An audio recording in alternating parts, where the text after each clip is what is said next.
The first grey light of an autumn morning seeps across the quiet medieval village, spreading slowly over the thatched roofs and the packed earth lanes, touching the rough-hewn timbers of the cottages and the mossy stones of the boundary walls with a soft, uncertain glow. It is a light without warmth yet, a light that seems to hover between night and day, and in its half-presence the whole world holds still. The air is cool and damp, carrying the smell of wet earth, fallen leaves beginning to rot in the hedgerows, and the faint sharp tang of wood smoke from a chimney that was lit before dawn. There is no wind, only a breath of movement that stirs the upper branches of the old elm by the village green and then subsides, leaving the morning as calm as a held sigh. At the edge of the village, where the last cottage gives way to the open fields, a small house of wattle and daub stands under a low thatch roof, dark with age and weather. Its walls are plastered with a pale brown clay mix that is cracked in places, revealing the woven lattice of hazel rods beneath, and a thin trail of smoke rises from the chimney pot, drifting up to blend with the grey sky. Inside, the single room is lit only by the banked embers of the hearth fire, where a log still glows a dull red and a small iron pot of pottage hangs from a hook, its contents long since cooled and no longer steaming. A rushlight from the evening before has burned down to a stub in its iron holder, and the air inside the cottage holds the quiet, patient scent of wood smoke, dried herbs, and the faint, tallowy smell of the extinguished flame. A figure moves with the slow, deliberate economy of someone who has done the same thing 1,000 times before and will do it 1,000 times again. This is the rush gatherer, a person whose name is not needed for this story, whose life is woven into the quiet fabric of the village as seamlessly as the withies in a basket. The gatherer lifts a worn wicker basket from its peg beside the door, settling its single strap over one shoulder so that the basket rests against the hip, then takes down a curved sickle from an iron hook. The sickle's blade is dark iron, sharp and gleaming along its inner edge, while the wooden handle is polished smooth by the grip of many seasons. The basket, too, is smooth and brown, its rim worn to a soft sheen where hands have held it, its weave tight and even, made last winter by the gatherer's own fingers from willow withies cut along the same riverbank they will visit today. There is no conversation in the cottage, no bustle of preparation. The gatherer pauses only to break a piece of dark, dense rye bread from the loaf on the table, and to take a sip of water from an earthenware cup before moving to the door. The latch, a simple wooden bar, lifts with a soft click, and the door swings open on leather hinges that protest faintly before falling silent. Stepping out into the cool morning, the gatherer feels the air touch the skin of the face and hands, a gentle chill that is not unpleasant, but rather a reminder that the season is turning. The breath hangs in a small cloud for a moment before dissolving, and the gatherer pulls the rough woolen cloak a little closer about the shoulders, though not from discomfort, only from a long-ingrained habit of moving with the weather rather than against it. The sky is a uniform grey, a high overcast that softens all shadows and promises neither rain nor sun, only the steady, patient light of an autumn day. The path that leads from the cottage to the river is narrow and trodden hard by countless footsteps over many years, its surface packed to a firm dark brown that glistens now with the heavy dew of the autumn morning. Along its edges, grass and clover grow in uneven tufts, bent low under the weight of moisture, and every few steps a cobweb strung between the twigs of the hedgerow catches the nascent light, quivering slightly as though breathing. The hedgerows themselves are dense and tangled, a mix of hawthorn, blackthorn, elder and bramble that has been left to grow in the old way, providing a boundary between the path and the fields beyond, while also offering shelter to countless small birds who are only now beginning to stir and chirp in the thickets. The hawthorn is hung with clusters of red haws, little lanterns among the yellowing leaves, and the blackthorn beside it bears a dusting of dusky blue sloes with a powdery bloom on their skins, too bitter to eat now, but waiting for the first frost to sweeten them, for the village women who will gather them later in the season. Late blackberries hang on the brambles,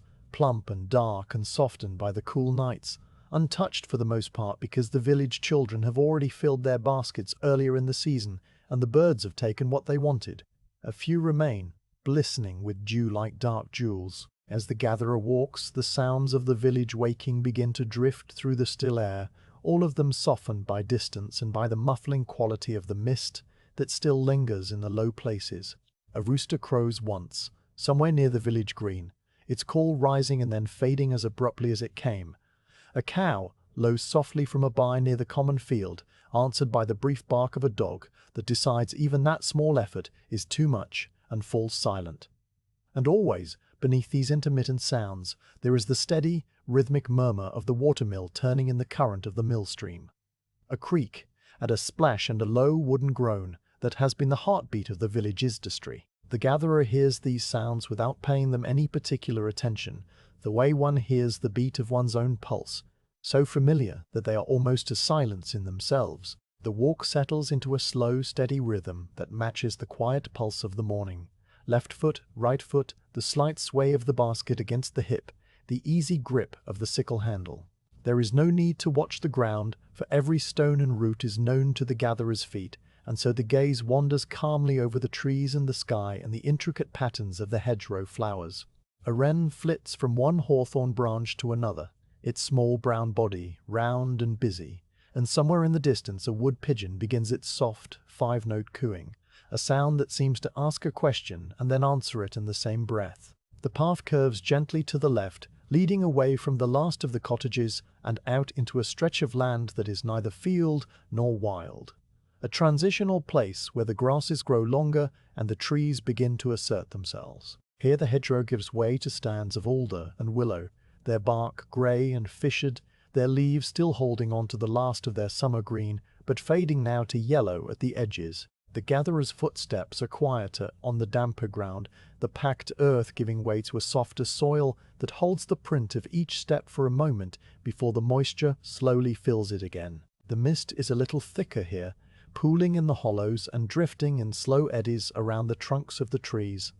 and the light that filters through the canopy is a soft, diffuse grey-green that makes the whole world feel like the inside of a pearl. The heavy scent of damp soil and rotting wood rises from the leaf litter underfoot, mingling with the cleaner, sharper smell of the approaching water. The sound of the river grows more distinct as the path descends, shifting from a distant murmur to a more immediate, continuous rush and gurgle that underlies everything else. It is a sound that is both constant and endlessly varied, a voice made up of many small voices, the main current sliding over smoothed stones, the eddies swirling in the lee of fallen branches, the gentle lap of water against the muddy bank. The gatherer knows every variation of that sound, knows how it changes with the seasons and the rainfall, knows that today the river is at its autumn level, neither too high from the recent rains, nor too low from the summer drought, but just right deep enough to float a skiff, but not so swift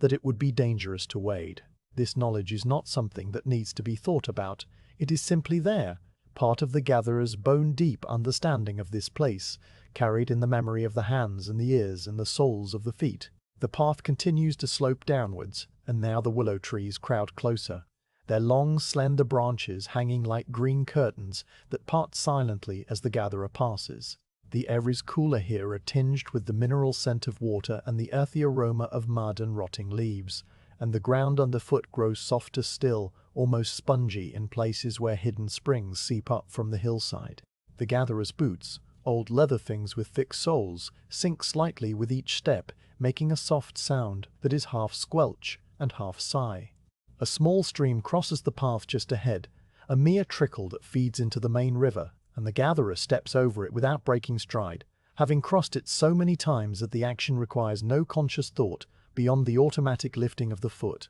The water in the stream is so clear it is almost invisible, its surface marked only by the slight distortion of the pebbles beneath, and it disappears into a patch of watercress that grows thick and green at the edge of the path. The light continues to strengthen, though the sun remains hidden behind a high layer of pearl-grey cloud that diffuses the brightness into an even, shadowless glow. The mist that had been so thick at the start of the walk is beginning to thin now, lifting in ragged wisps that catch the light and then vanish, revealing first the tops of the far trees and then their trunks, and finally the open ground on the far side of the path. A blackbird begins to sing from somewhere within the willows, its song a series of fluted notes that tumble over one another in a pattern that sounds both intentional and improvised, and the gatherer pauses for a moment, not out of any sense of urgency or delay, but simply because the song is beautiful and the moment is there to be noticed. The notes hang in the still air,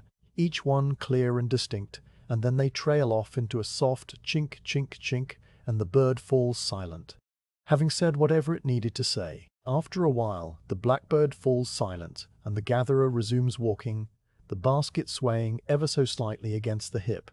the sickle held loosely in one hand with the blade pointing downwards for safety. The path makes one final turn, rounding a dense clump of alder, and there, quite suddenly, the river lies before you. It is a broad expanse of grey-green water, slow-moving and smooth, stretching away in both directions towards bends that curve out of sight behind the trees. The surface is barely rippled by the current, reflecting the pale sky with a faithfulness that makes it difficult to tell where the water ends and the air begins, and thin threads of mist still rise from the surface here and there, dissipating into the growing light. The river itself is a living thing, but so slow and ancient that it seems almost still, as though it has been moving like this since long before the village was here, and will continue long after, never hurrying, never resting. Its water is a brownish green, clear at the edges, where the pebbles are visible but dark and mysterious in the deeper middle, and a single leaf, fallen from an alder upstream,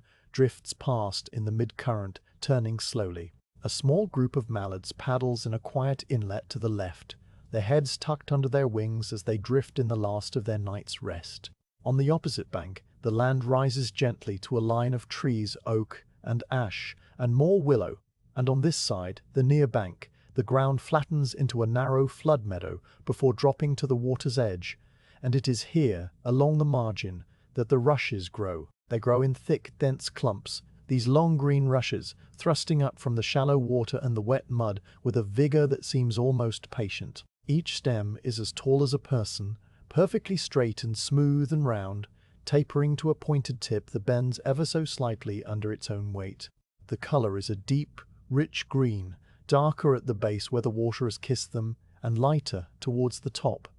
And when the faintest of breezes stirs the air, they sway together in a soft, whispering motion that sounds like the turning of many pages of paper. Not all the stems are the same. Some lean slightly to one side, others stand as straight as a ruled line, and a few show a faint purple blush at the base where the outer sheath has begun to split. These are soft rushes, Juncus effuse, the kind that have been gathered from this very riverbank for as long as the village has stood, their pithy stems destined to become rushlights that will burn through the long dark evenings of the coming winter. The gatherer looks at them with a quiet, unhurried attention, seeing not just a mass of green but individual stems, assessing their length and straightness, noting which clumps have the tallest, thickest stems with no sign of browning or insect bite, and which should be left for another week to grow just a little taller. Downstream, perhaps 50 yards away, a grey heron stands motionless on a sandbank, its long legs perfectly reflected in the still water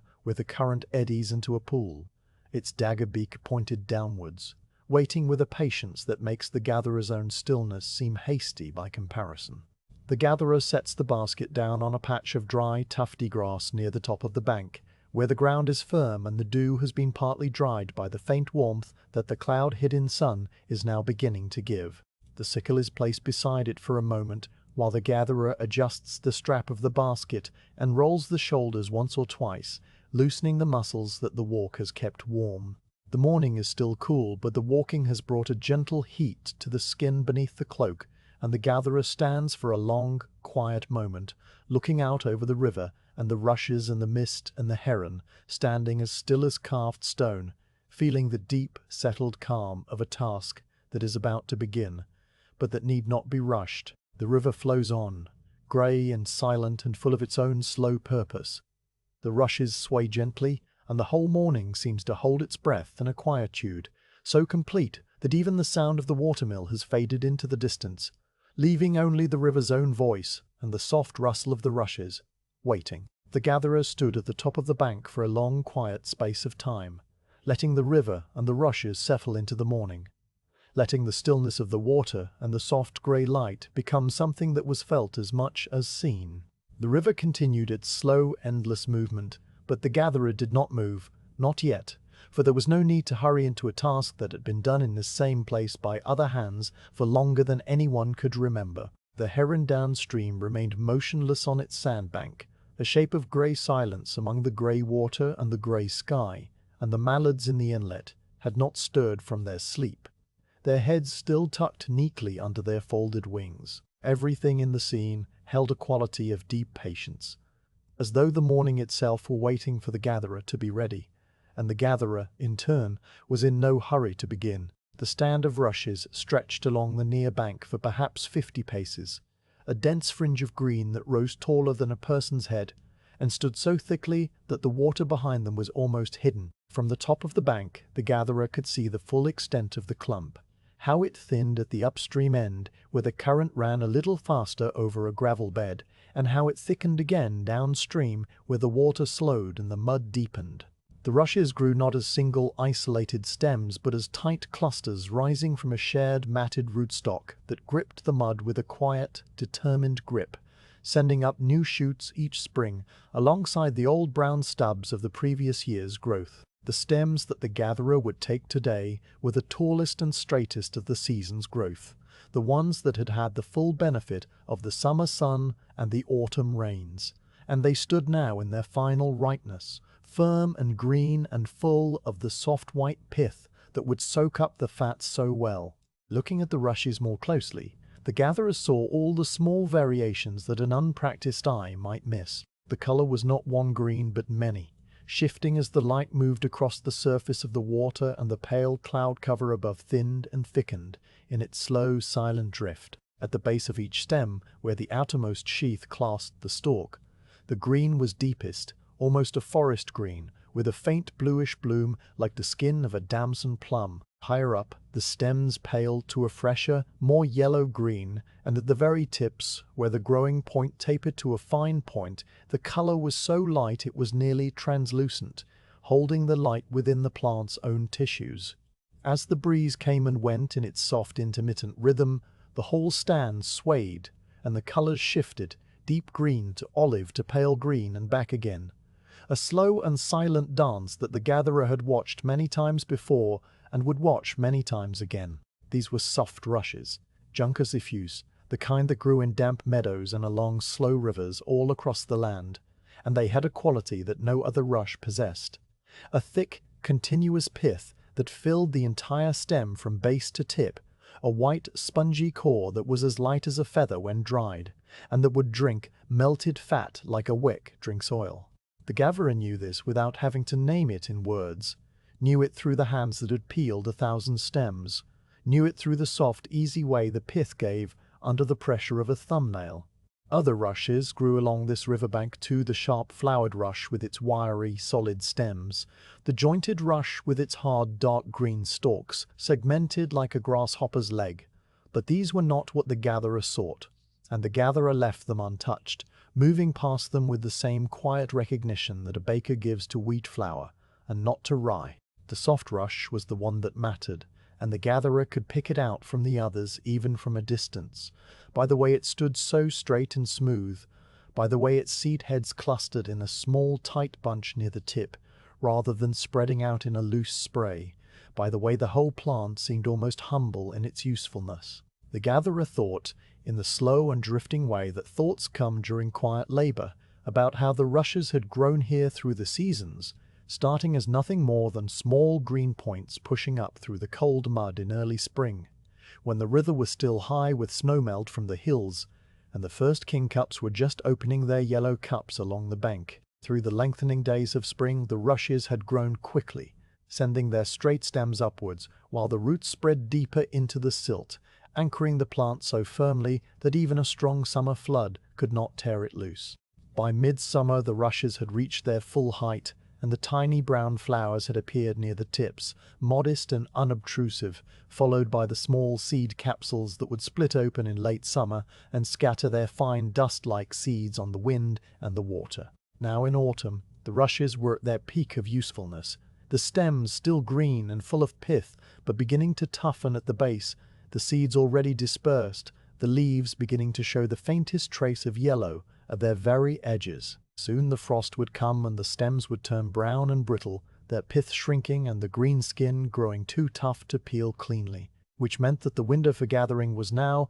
these few weeks between the first autumn mists and the first hard frost, and the gatherer, who understood the rhythm of the year as deeply as the rhythm of the wreath, had come at exactly the right time. The gatherer took one step down the bank, and then another, the boots pressing into the soft turf that gave way to mud at the water's edge, leaving prints that filled slowly with water from the saturated ground. At the very edge, where the rushes began, the gatherer paused again, reaching out a hand to touch the nearest stem. The surface of the rush was smooth and cool, with a slight waxy feel that made the fingers slip along it without resistance, and when the gatherer bent the stem gently to one side and released it, it sprang back upright with a soft, elastic tremor,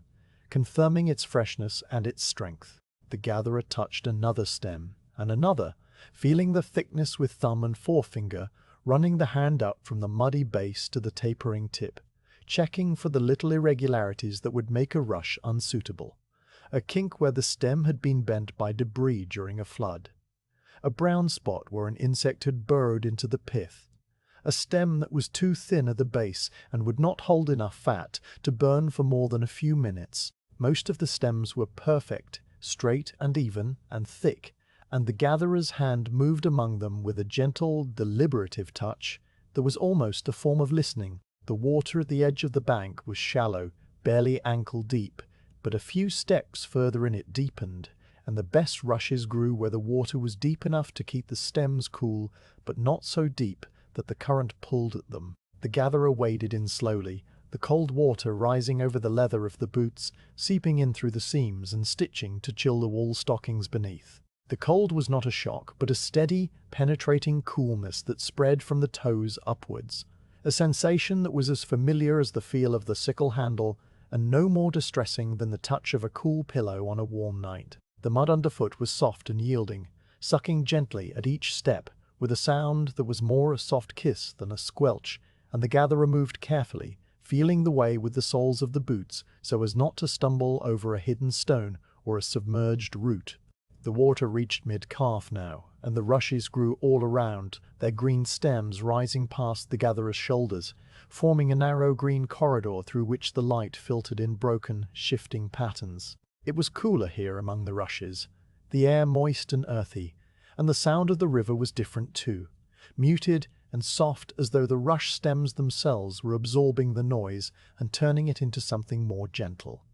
The gatherer began to select the stems that would be cut. This was not a process of haste or of grabbing handfuls indiscriminately. It was a slow, deliberate choosing, the eye moving from stem to stem, assessing each one against a silent set of criteria that had been refined over many seasons. The stem must be at least as tall as the gatherer's own shoulder, perfectly straight with no curve or twist, thick at the base and of an even thickness all the way up, with a healthy green color and no sign of browning. The gatherer would spot a suitable stem, reach out to confirm its straightness with a light touch, and then move the hand downwards until the fingers closed around the base, just above the point where the roots entered the mud. There was a quiet satisfaction in this choosing, a matching of the stem to the purpose, and the gatherer worked with the slow, rhythmic attention of someone who had done this since childhood, learning first by watching and then by doing, until the knowledge had become so deeply embedded that it required no conscious thought at all. The minnows that had been disturbed by the wading had settled now, and they flickered back into the shallows in small, darting shoals, their silver sides catching the light and then vanishing, leaving only a faint ripple on the surface. The heron, still motionless on its sandbank, paid no attention to the gatherer, and the gatherer paid no attention to the heron, the two of them sharing the river in a silent, unspoken agreement of mutual tolerance. The first stem that the gatherer chose was particularly fine, a thick, straight rush that rose from a dense clump near the water's edge, its tip bending only very slightly under its own weight. The gatherer held it steady with one hand, while the other hand reached for the sickle, lifting the curved blade and bringing it to the base of the stem with a movement that was as controlled and economical as every other gesture of the morning. The blade, sharp and dark, slid behind the stem, and with a single soft shick, the rush was severed from its rootstock, the cut clean and angled slightly, so that water would not pool on the cut end and encourage rot in the remaining root. The gatherer lifted the cut stem and inspected it once more, turning it in the light to see that the pith was white and unblemished, and then laid it carefully on the grassy bank above the waterline, placing it parallel to the edge so that the cut ends all faced the same way. This was the first rush of the day, and it lay there on the bank, a single slender green line against the brown and grey of the grass, and the gatherer looked at it for a moment with quiet satisfaction before turning back to the stand. The second stem was chosen a few feet further along the clump, growing where the water was a little deeper, and the gatherer waded over to it, feeling the mud give softly underfoot and the cold water press against the shins. The same process repeated, the eye assessing, the hand touching, the sickle sweeping in its small arc, the soft shick of the cut, the stem lifted and inspected and laid on the bank. Then a third, growing near the second, and a fourth and a fifth, each one selected with the same patient attention, each one laid down parallel to the others on the growing pile. The pile was still small, no more than a handful of stems, but it was neat and orderly, the stems aligned with the careful precision that would make the later work of bundling so much easier. The gatherer worked in a slow, steady rhythm, the sickle hand and the gathering hand moving in a quiet coordination that had been practiced so many times it had become as automatic as walking, and the mind, freed from the need to direct each movement, began to drift into a state of calm, alert stillness in which the only things that existed were the rushes and the water and the soft grey light. The morning continued to brighten almost imperceptibly, the high overcast thinning in places to show a paler, almost white patch of sky that moved slowly from west to east, and as the light changed, the colours of the rushes shifted with it, the deep greens becoming a little more vivid, the pale tips catching a silvery gleam. The gatherer noticed this without remarking on it, the observation slipping into the quiet stream of consciousness without causing a ripple. A dragonfly, one of the last of the season, landed on a rush stem just ahead, its long, thin body a deep iridescent blue that seemed too bright for the muted tones of the riverbank, and it rested there for a minute, its wings still and transparent, before darting away across the water in a quick, jagged flight. The gatherer watched it go and then returned to the work, choosing another stem, feeling its cool, waxy surface under the fingers, positioning the sickle, making the cut, laying the rush on the pile with all the others. The pile grew slowly, stem by stem, and the gatherer moved along the riverbank with the same unhurried pace, covering no more than a few feet in as many minutes. The water continued its soft, constant murmur, the rushes rustled when the breeze touched them, and the heron at last unfolded its long neck with a slow serpentine movement, stretched its great grey wings, and lifted itself from the sandbank with two powerful beats that sent ripples spreading across the still water. It flew upstream, its legs trailing behind it, and disappeared around the bend, leaving the riverbank to the gatherer and the minnows and the quiet morning. The gatherer paused at the sound of the heron's takeoff, watching it go, and then bent back to the rushes, the sickle blade catching the light for an instant before disappearing among the green stems once more. Each stem that was cut was a choice, a small act of selection that would mean light in the darkness months from now, and the gatherer, who rarely thought about such things in words, nevertheless felt a deep, wordless connection to the work, a sense that this was the right thing to be doing in this place at this time, and that sense was as steadying and as calming as the sound of the river itself. The sickle had become, over the many years of its use, something more than a tool in the gatherer's hand. It was an extension of the arm, a familiar weight that required no thought to lift or position, its curve following the natural arc of a reaching motion as though it had been made for this one person alone. The wooden handle, worn smooth and dark from the grip of countless mornings, fit into the palm with the quiet rightness of a river stone that has been shaped by water, its surface marked only by a faint pattern of grain that could be felt more than seen, a subtle ripple under the thumb that told the hand where to hold. The tang of the blade, a narrow iron shaft that ran through the length of the handle, was invisible and secure, and the blade itself emerged from the wood with a slight shoulder before curving outwards and then inwards in a gentle crescent, its outer edge dull and dark with age,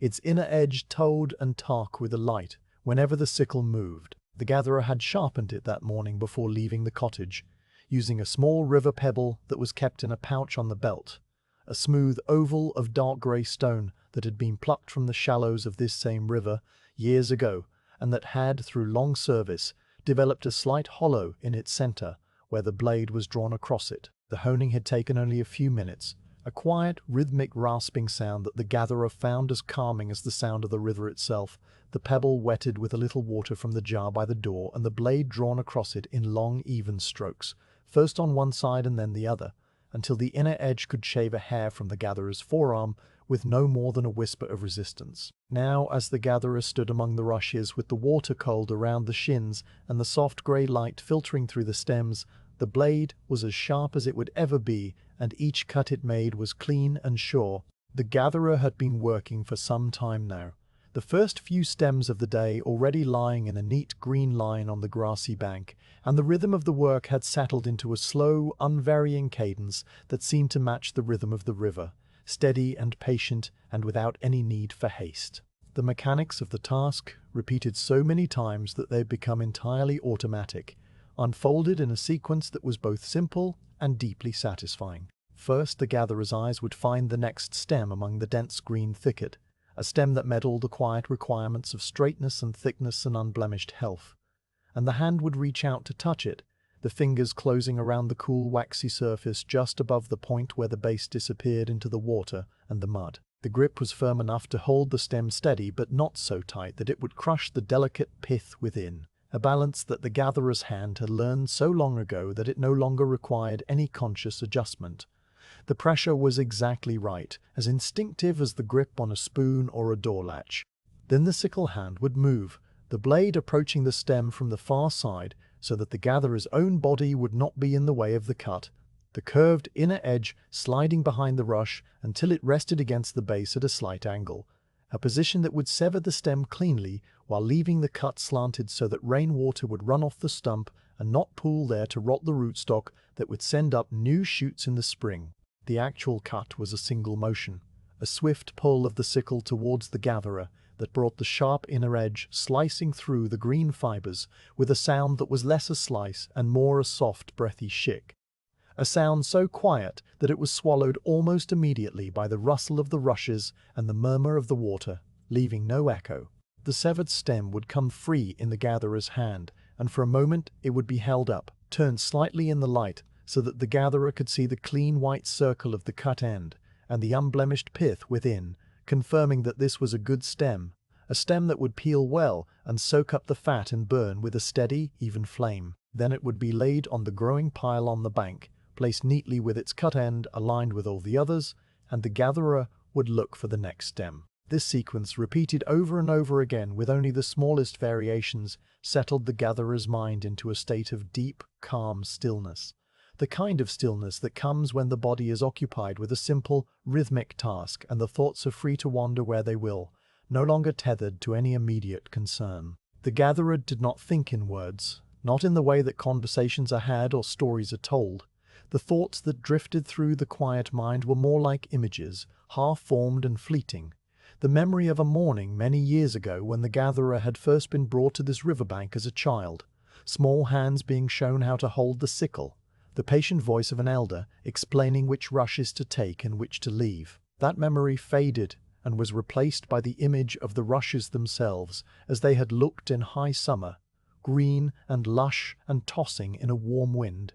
the dragonflies darting among them in a dance that seemed without purpose or end. And then that image too faded, leaving only the soft grey light of the present moment and the sound of the water and the measured, repeating rhythm of the work. The gatherer's mind was like the river itself, a slow-moving current in which thoughts rose and drifted and sank again, leaving no trace, disturbing nothing. If a worry tried to surface, the memory of a leaking roof or a sick sheep, it was caught in the gentle flow of the cutting and carried away downstream before it could take hold, dissolved by the simple, absorbing necessity of reaching and gripping and cutting and laying down. The pile of cut rushes on the bank grew steadily, stem by stem, as the gatherer worked along the edge of the clump. From a small handful it had become a bundle thick enough that the gatherer could no longer close a hand around it, and the bright green of the fresh-cut stems stood out vividly against the dull brown of the drying grass on which they lay. The gatherer paused after a while and straightened up, feeling the muscles of the lower back stretch and settle, and looked at the pile with a quiet, wordless satisfaction that was more a feeling of rightness than of pride. The stems were all long and straight and even, their cut ends forming a neat diagonal line where the slanted cuts all faced the same way, and the gatherer could already see in the mind's eye how they would look once they were peeled, pale and smooth, lined up on the rushlight maker's bench, like so many white candles waiting for the fat. Beyond the pile, the river continued its slow, eternal movement, the surface barely disturbed by the current, and the far bank was now brighter as the mist began to thin, the trees on the far side showing their individual branches more clearly, their leaves shifting from a uniform grey-green to the distinct colours of autumn, yellow and brown, and a few lingering patches of deep green. The heron had not returned, but a pair of moorhens had appeared near the far bank, their dark bodies bobbing as they pecked at something among the reeds, and the gatherer watched them for a moment before bending back to the work, the sickle ready in the hand once more. The cutting continued, and as the gatherer moved further along the clump, the water grew a little deeper, rising now almost to the knees, and the mud underfoot became softer, the boots sinking deeper with each step and releasing a faint, earthy smell that mingled with the clean scent of the rushes. The cold of the water had long since ceased to be noticeable. The gatherer's feet had grown accustomed to it, and the sensation had faded into the background, no more remarkable than the feel of the air on the face. The rushes here were just as thick and healthy as those further up the bank, their stems perhaps a little taller, and the gatherer selected them with the same careful attention, taking only the best, leaving the smaller stems and the ones that showed the first faint traces of yellow at the tips, for those would not peel well and would be better left to stand until they died back naturally and fed the roots for the next year's growth. The sickle blade, still sharp from its morning honing, continued to slice through the stems with the same clean, effortless shick that had marked the first cut of the day, and the gatherer found that the sound itself had become a kind of anchor, a small punctuation mark that divided the flow of time into manageable segments, each cut a tiny step forward in a journey that had no destination beyond the completion of the day's work. The mud's give underfoot was never the same from one step to the next. Sometimes it was firm and offered a solid footing, and sometimes it was so soft that the gatherer's boot would sink past the ankle, requiring a careful, slow pull to free it without losing balance. The gatherer navigated these variations without any conscious calculation, the feet reading the riverbed through the thick leather of the boots and adjusting the distribution of weight automatically, the body's wisdom operating far below the level of thought. The sickle hand, too, made its own small adjustments without any need for the gatherer to direct it, compensating for the slight differences in the thickness of the stems, the angle of the cut varying by a degree or two to account for the way a particular rush leaned towards the water or away from it. All of this happened in a quiet, absorbed flow, the gatherer's conscious mind drifting along like a passenger in a boat, watching the riverbank slide past but making no effort to steer. The repetitive labor was a form of rest in itself, a paradox that the gatherer understood without ever having put it into words. And the hours passed in this way without any sense of their passing, the morning unspooling itself in the soft shick of the sickle and the gentle rustle of the growing pile of rushes on the bank. At some point, the gatherer became aware that the light had changed. The high overcast that had covered the sky since dawn was beginning to break apart now, the grey clouds thinning and separating into long, ragged bands that moved slowly eastwards, and through the gaps the sky showed a pale, washed blue that seemed almost startling after the long grey of the morning. The mist that had lingered along the riverbank was lifting rapidly, the last wisps of it curling up from the water and dissolving into the air, and the whole landscape seemed to be opening up, the distances becoming clearer, the colours richer and warmer. The gatherer paused in the cutting and looked up, squinting slightly against the new brightness, and felt the first real touch of the sun on the face, a faint but distinct warmth that was entirely different from the cool grey light of earlier. The warmth was gentle, not hot, but after the long hours of working in the damp and the chill, it was as welcome as a blanket on a cold night, and the gatherer stood for a moment with the sickle held loosely and the face turned towards the sky, letting the sunlight sink into the skin. The rushes around the gatherer seemed to glow in the new light, their green stems suddenly vivid and alive and the water of the river, which had been grey all morning, now showed glints of gold and silver where the sunlight struck the ripples and scattered into 1,000 tiny points of brightness. The moorhens had drifted further downstream, and a kingfisher, a flash of electric blue, darted across the water from the far bank and disappeared into the shadow of the alders. The gatherer watched it go, and then, with a slow, contented breath that was almost a sigh, bent back to the rushes and resumed the work. The pile of stems on the bank was now substantial, a mound of green that would fill the basket many times over, and the gatherer knew that the morning's work was nearing its natural conclusion,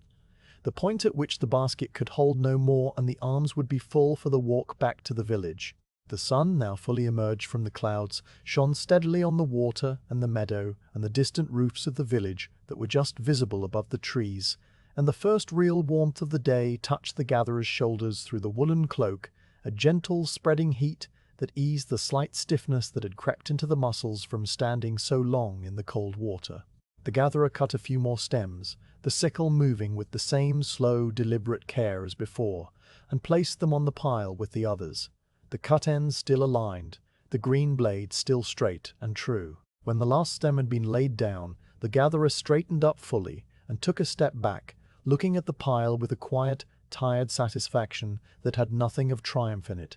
only the simple, honest feeling of a job done well and in its proper time. The sickle was wiped on a handful of grass to remove the damp green residue of the stems, and then tucked into the belt, the blade pointing downwards and away from the body, and the gatherer waded slowly out of the rushes, the water draining from the boots in a series of soft, sloshing steps, the mud releasing its hold with a final, gentle pull. Back on the dry grass of the bank, the gatherer stood for a moment with the sun warm on the shoulders and the river singing quietly behind, and the whole morning seemed to pause, a single, peaceful breath held between the cutting and the next part of the day's quiet labor, the bundling and the carrying home. The gatherer stood on the dry grass of the bank, with the sun now warm on the shoulders and the river murmuring its quiet, endless song behind.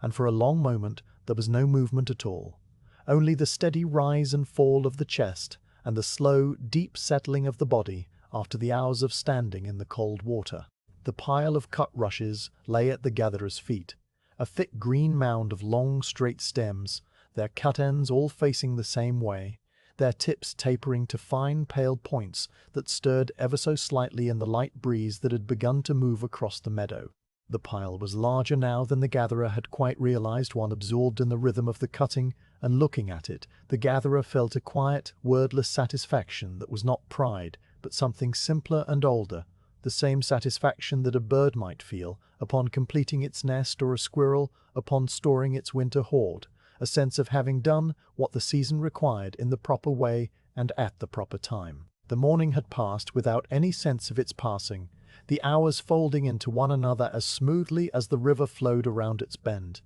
And now the sun was well above the trees on the far bank, its light a pale gold that slanted across the meadow and caught the dew still clinging to the grass, turning each droplet into a tiny, momentary jewel. Before the bundling could begin, the gatherer needed to sit, to let the slight stiffness in the lower back and the cool numbness in the feet ease away,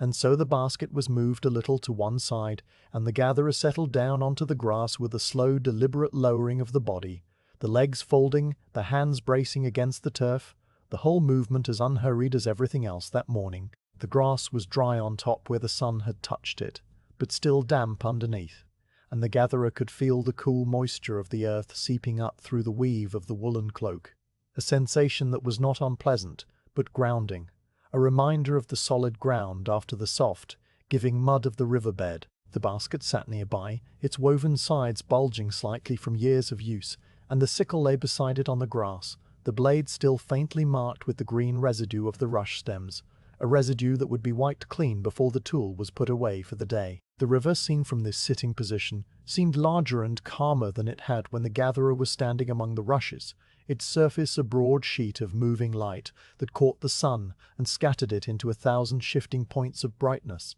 and the sound of it was different too, less a murmur and more a deep, continuous presence, a sound that had been there all along, but that the gatherer noticed now with a fresh awareness, the way one notices the ticking of a clock only when sitting still. The gatherer reached into a small leather pouch that hung from the belt alongside the sickle and drew out the simple midday meal that had been packed in the dim light of the cottage before dawn. There was a thick piece of dark rye bread, its crust hard and its crumb dense and slightly sour, made from flour ground at the village mill from rye grown in the common field,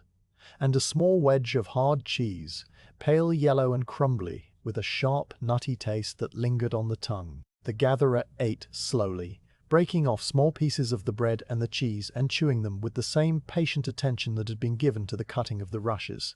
Not out of any conscious mindfulness, but simply because there was no reason to hurry. The food was plain and good, the kind of food that had been eaten by the people of this village for as long as anyone could remember, and it filled the gatherer's stomach with a steady, comfortable warmth that was as welcome as the sun on the shoulders. Alongside the food, the gatherer drank from a small earthenware flask that had been filled with water from the spring that rose near the cottage, a spring that never ran dry even in the hottest summer, and the water was cool and clean, tasting faintly of the minerals in the deep earth from which it came. The flask itself was a plain thing, unglazed on the outside where the gatherer's hand had worn it smooth, and it had a small wooden stopper that fitted tightly into the neck, keeping the water fresh and free of the dust and insects of the field. As the gatherer ate and drank, the life of the riverbank continued its quiet, uninterrupted course all around. A water vole had emerged from a hole in the far bank and was swimming slowly across the current, its small brown head leaving a V-shaped wake that spread out behind it and eventually disappeared into the general movement of the water, and the gatherer watched it idly, not studying it, but simply letting its presence register in the same way that the presence of the sunlight registered. It reached the near bank a little way downstream and disappeared into a tangle of roots with a soft, plopping sound, and the gatherer's gaze moved on. Dragonflies still darted among the rushes, their bodies catching the sun and flashing blue and green and bronze, and a pair of them seemed to be dancing together, their flight a series of sudden stops and quick angular turns that seemed to follow no pattern and yet were perfectly graceful. Further out in the meadow beyond the strip of rough grass that bordered the river, a small flock of sheep had appeared, their white bodies moving slowly across the green, and the distant sound of their bleating came to the gatherer's ears, as faint and soft as the memory of a sound, a thin, high note that was carried away almost immediately by the breeze. The sheep belonged to the village, part of the common flock that grazed the meadow in the autumn after the hay had been cut and stored, and they moved with the slow, aimless purpose of creatures that had nothing to do but eat and rest and move on. After the food was finished, and the last crumbs of bread and cheese had been brushed from the lap, the gatherer sat for a little while longer, letting the sun warm the skin and the body rest. The slight stiffness in the back had eased now, the muscles loosening and relaxing, and the feet, still cool inside the damp boots, were beginning to feel a little warmer as the blood returned to the toes and the calves. The gatherer's mind, which had been so quiet and so absorbed during the cutting, continued its slow drift, touching now on the memory of other meals eaten by this same riverbank, other autumns, other bundles of rushes that had been gathered and carried home. There was a sense of deep continuity in these memories, a feeling that the gatherer was not a single person doing a single task, but part of a long, unbroken line of people who had sat on this same grass and eaten this same bread and watched this same river flow by. And that feeling was not grand or dramatic, but quiet and steadying. The kind of thought that came when the body was at rest and the mind was free to wander. A bumblebee, one of the last of the season, droned past the gatherer's head, its flight heavy and slow, and the sound of it faded into the distance, leaving only the river and the breeze and the soft rustle of the uncut rushes still standing at the water's edge. The rest, like everything else that morning, came to its natural end without any conscious decision, the gatherer simply feeling that the moment had arrived to begin the bundling. The pile of cut rushes was still there, waiting, and the gatherer shifted position on the grass, moving closer to the pile and settling into a comfortable cross-legged posture that would allow the hands to work freely. The first step in the bundling was to sort through the cut stems, not because any of them were unsuitable. The gatherer had been too careful in the selection for that,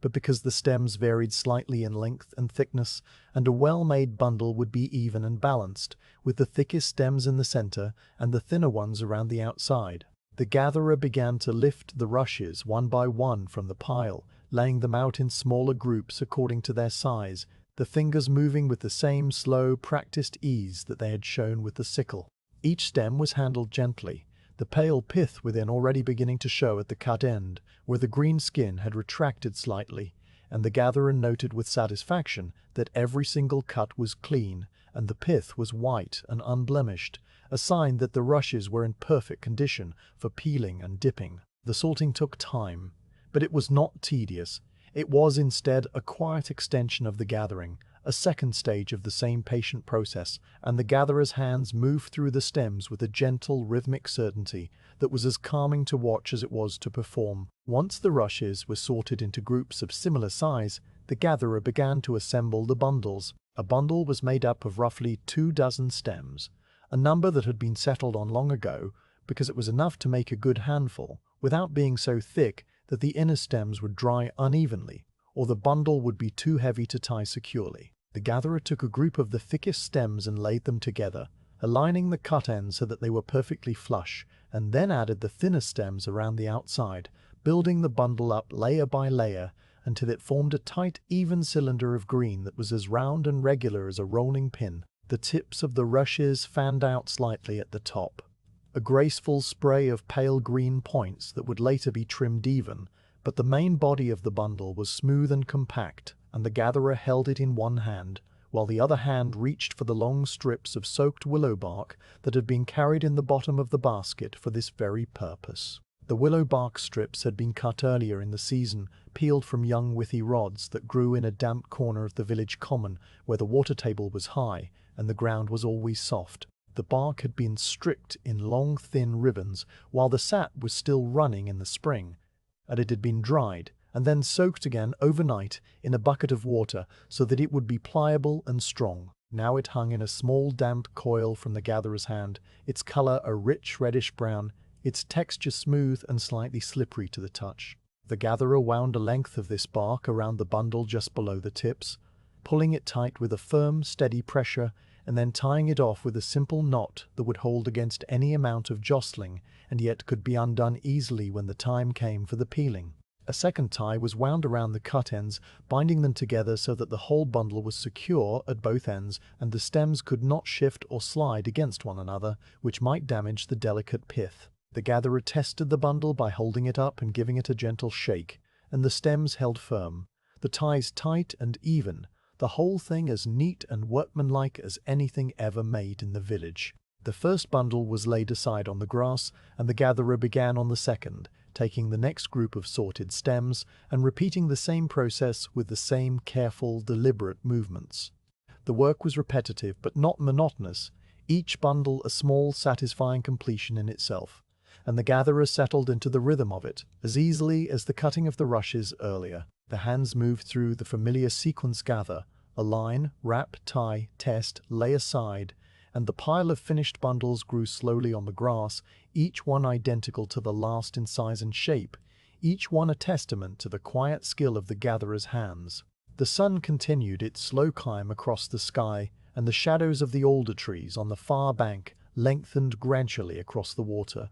reaching out towards the gatherer's side of the river, inch by inch. The sheep in the meadow had moved a little further away, their bleating now so faint it was barely audible, and the dragonflies had settled onto the stems of the uncut rushes, their wings catching the light and then stilling as they rested. The gatherer worked on, the bundle count rising slowly from 1 to 2 to 3 to 4, and the only sounds were the river and the rustle of the rushes and the soft, rhythmic whisper of the willow bark being wound and tied and tightened. By the time the last bundle had been tied and tested and laid with the others, the sun had moved significantly across the sky, and the gatherer guessed, without any need for a clock or a sundial, that the afternoon was now well underway. There were 6 bundles in all,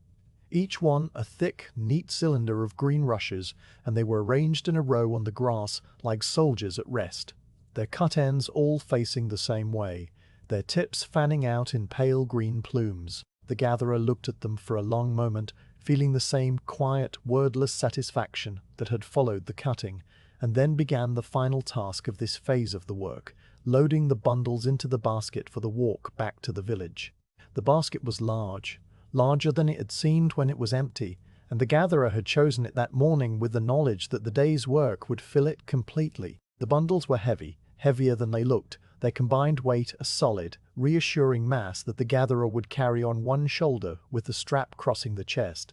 And the weight was a good kind of weight, the weight of something useful and necessary, something that would become light in the darkness of the winter evenings to come. The gatherer lifted the first bundle and settled it into the bottom of the basket, pressing it down gently so that it would not shift, and then added the second and the third, building the load up layer by layer until all 6 bundles were packed and the basket was full to its brim with the green, tied sheaves. The tips of the rushes rose above the edge of the basket in a soft, swaying fringe, and the gatherer adjusted the strap so that the weight would balance properly on the shoulder, the woven wicker pressing against the hip in a way that was familiar and almost comforting. The sickle was wiped one last time on a clean patch of grass, the green residue coming away and leaving the blade dark and gleaming, and then it was tucked back into the belt, its handle cool against the gatherer's side. The remains of the meal, the empty flask, the cloth in which the bread and cheese had been wrapped, were stowed in the pouch, and the gatherer stood for a final moment on the riverbank, looking out over the water and the rushes and the meadow and the sky. All of them changed now by the slanting light of the afternoon, and all of them as familiar as the lines on the gatherer's own palm. The heron had returned to its sandbank downstream and stood there as motionless as before, a grey sentinel in the grey water,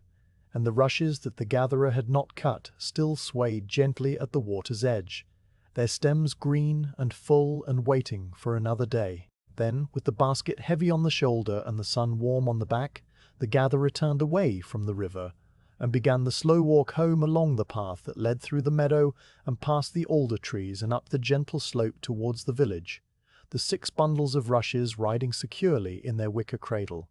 The whole morning's work condensed into this one manageable load. The footsteps were slow and steady, matching the pace of the river that had accompanied the gatherer all day, and as the path rose and the sound of the water faded behind, the gatherer carried the quiet of the riverbank within, a deep, settled stillness that would last all the way back to the cottage and beyond, into the evening and the night. The path away from the river led first across the narrow strip of rough meadow that lay between the water and the first gentle rise of the land, a stretch of grass and wildflowers that had been left uncut all summer, and was now a soft, tangled mat of russet and gold and fading green, all of it bending slightly under the weight of the afternoon sunlight that slanted across it from the west. The gatherer walked slowly, the basket heavy and full on the hip, the strap pressing a familiar groove into the shoulder through the woolen cloak, and the rhythm of the footsteps was slower now than it had been on the outward journey, a measured, steady pace that matched the weight of the load and the quiet tiredness that had begun to settle into the muscles of the back and the legs after the long morning of standing in the cold river. The ground underfoot was soft and springy with the accumulated growth of many seasons,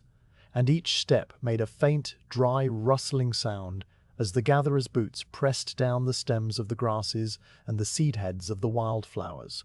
a sound so quiet that it was almost swallowed by the distant murmur of the river, and the faint, intermittent bleating of the sheep that were grazing further up the meadow. The sun was warm on the gatherer's back now, a steady, comforting warmth that was entirely different from the coolness of the morning, and the whole meadow seemed to bask in it, the colours softening and blending together into a single, peaceful wash of autumn tones. The basket swayed very slightly with each step, and the tips of the bundled rushes that rose above its rim bobbed gently in the air, their pale green points catching the sunlight and then releasing it, a soft, repetitive motion that the gatherer could just perceive out of the corner of one eye. The weight was a good, solid, familiar weight, the weight of something accomplished, and though the gatherer's shoulder would be stiff by the time the cottage was reached, there was no discomfort in the carrying, only the quiet satisfaction of bearing home what the morning had provided. The path here was little more than a faint track worn into the grass by the passage of the gatherer's own feet over many seasons, and it curved gently away from the river, climbing almost imperceptibly towards the low-rise on which the village sat, its rooftops just visible now above the tops of the alders and the willows. Looking ahead, the gatherer could see the thin, pale lines of smoke rising from several chimneys, each one a different shade of grey against the soft blue of the afternoon sky. And the sight of them was a quiet reassurance, a reminder that the village was there and waiting and unchanged. The meadow gave way after a short distance to a low hedge of hawthorn and hazel, and the path, now more clearly defined, followed the hedge uphill, its surface packed hard by the hooves of sheep and the passage of carts. The gatherer walked beside the hedge, one hand occasionally brushing against the leaves of the hazel, the leaves that were already beginning to turn yellow at their edges, their surfaces rough and dry to the touch.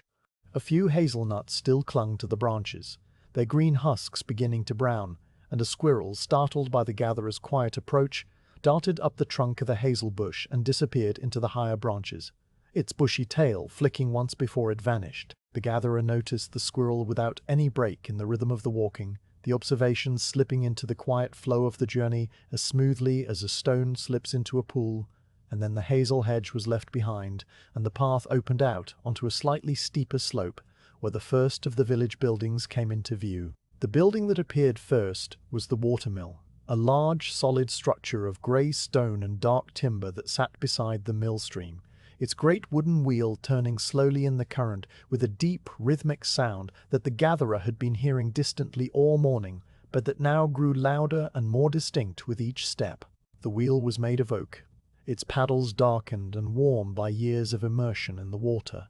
and as it turned, it lifted a cascade of silver droplets that caught the sunlight and fell back into the mill race in a continuous, gentle shower. The sound of the wheel was a low, wet creaking mixed with the steady splash of the water, a sound that was both monotonous and deeply calming, a sound that had marked the hours and the days in this village for as long as anyone could remember, and that seemed to the gatherer, as it had seemed for a lifetime, to be the very heartbeat of the place. Beside the wheel, the mill building itself was 2 stories high, its lower walls of rough stone and its upper story of timber framing filled with wattle and daub, and a fine white dust of flour coated the stones near the doorway and the window ledges, giving the building a pale, ghostly bloom that looked almost like frost. The miller was not visible at that moment, but the door stood open and a thin drift of flour dust moved in the air just inside, catching the light, and the gatherer could smell the warm, sweet, dusty scent of the ground grain, a smell that was as much a part of the village as the sound of the wheel. The gatherer did not pause at the mill, but continued along the path, which now became a proper lane, wide enough for a cart and bordered on both sides by low stone walls over which the gardens of the first cottages could be seen.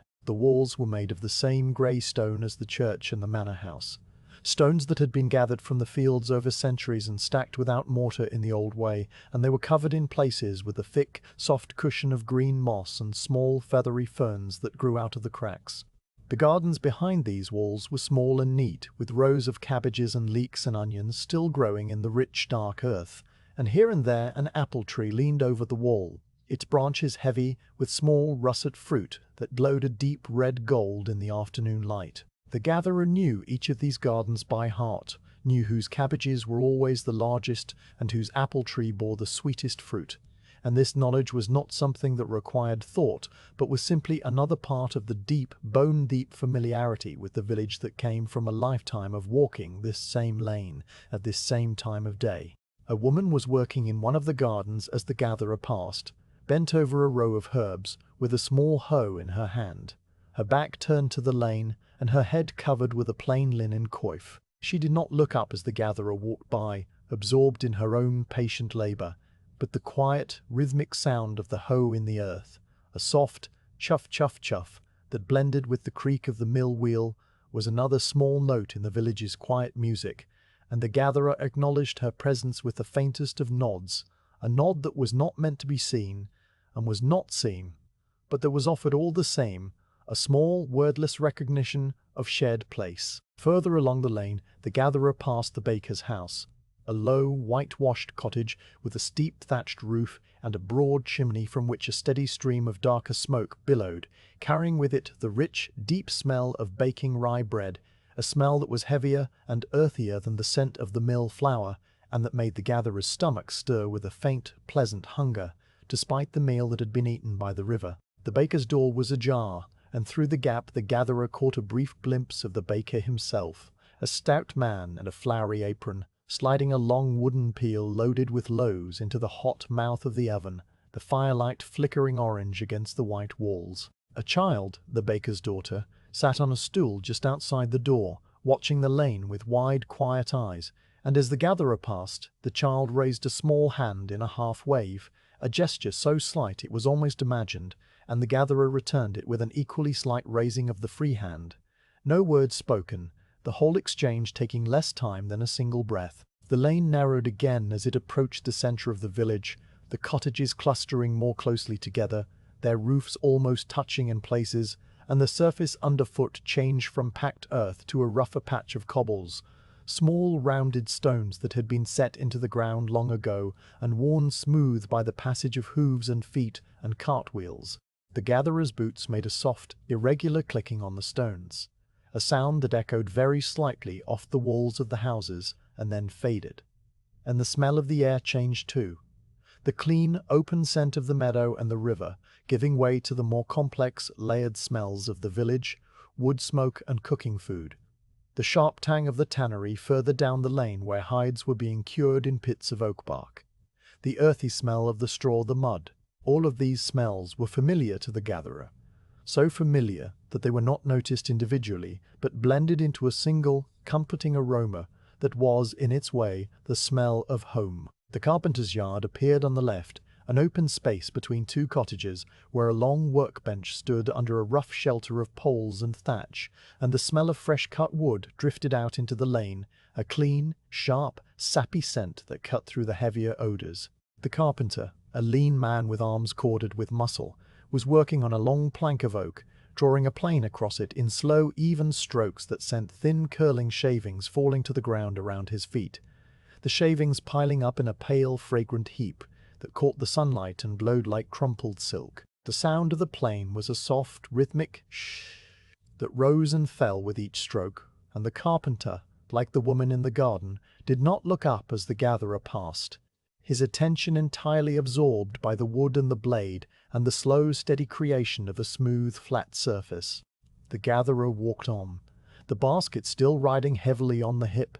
and the carpenter's yard was left behind, its smell of new wood lingering in the air for a few steps before it too was overtaken by the other smells of the village. Not far from the carpenter's yard, the lane opened out into a small open space, a kind of crossroads where the lane from the river met the main track that led from the manor house down to the common fields, and on the corner of this space stood the parish church. It was a small church, built of the same grey stone as the manor house, with a square tower that rose only a little higher than the surrounding rooftops,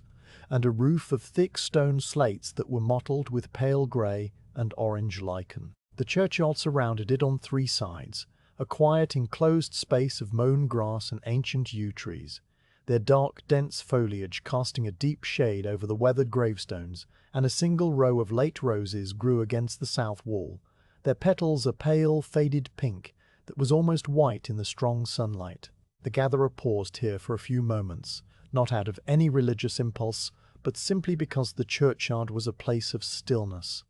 a place where the sounds of the village seemed to fall away, and the only noise was the soft sighing of the wind in the yew branches and the distant, muted clucking of a hen somewhere out of sight. The gatherer glanced at the church door, a heavy oak door studded with iron nails, and thought, very briefly, of the child who had been baptized there last spring, and the old farmer who had been buried there at midsummer, the cycles of the village turning as steadily as the mill wheel. And then, with a slow breath, the gatherer shifted the weight of the basket and continued on. The quiet of the churchyard lingering in the mind like the memory of a cool hand on a warm forehead. Beyond the church, the lane widened again, and the buildings grew sparser, the cottages giving way to the open ground of the village common. Here the grass was cropped short by the sheep and the geese that grazed on it, and the land rolled away in a gentle sweep down towards the common fields and the woods beyond. A flock of sheep was scattered across the common, their white bodies moving slowly over the green, and a young boy with a long stick stood at the edge of the flock, watching them with the same patient, unhurried attention that the gatherer had given to the rushes earlier, an attention that had nothing of urgency in it, and everything of quiet, enduring watchfulness. The boy raised his stick in a silent greeting as the gatherer walked past, and the gatherer raised the free hand in response, the two of them sharing a moment of wordless acknowledgement. Before the gatherer moved on, the path now turning away from the common and leading back towards the cluster of cottages on the far side. The smithy was the last building before the gatherer's own cottage, a long, low structure of stone and timber, with a wide doorway that was always open, and from within came the steady, ringing sound of the smith's hammer striking hot iron,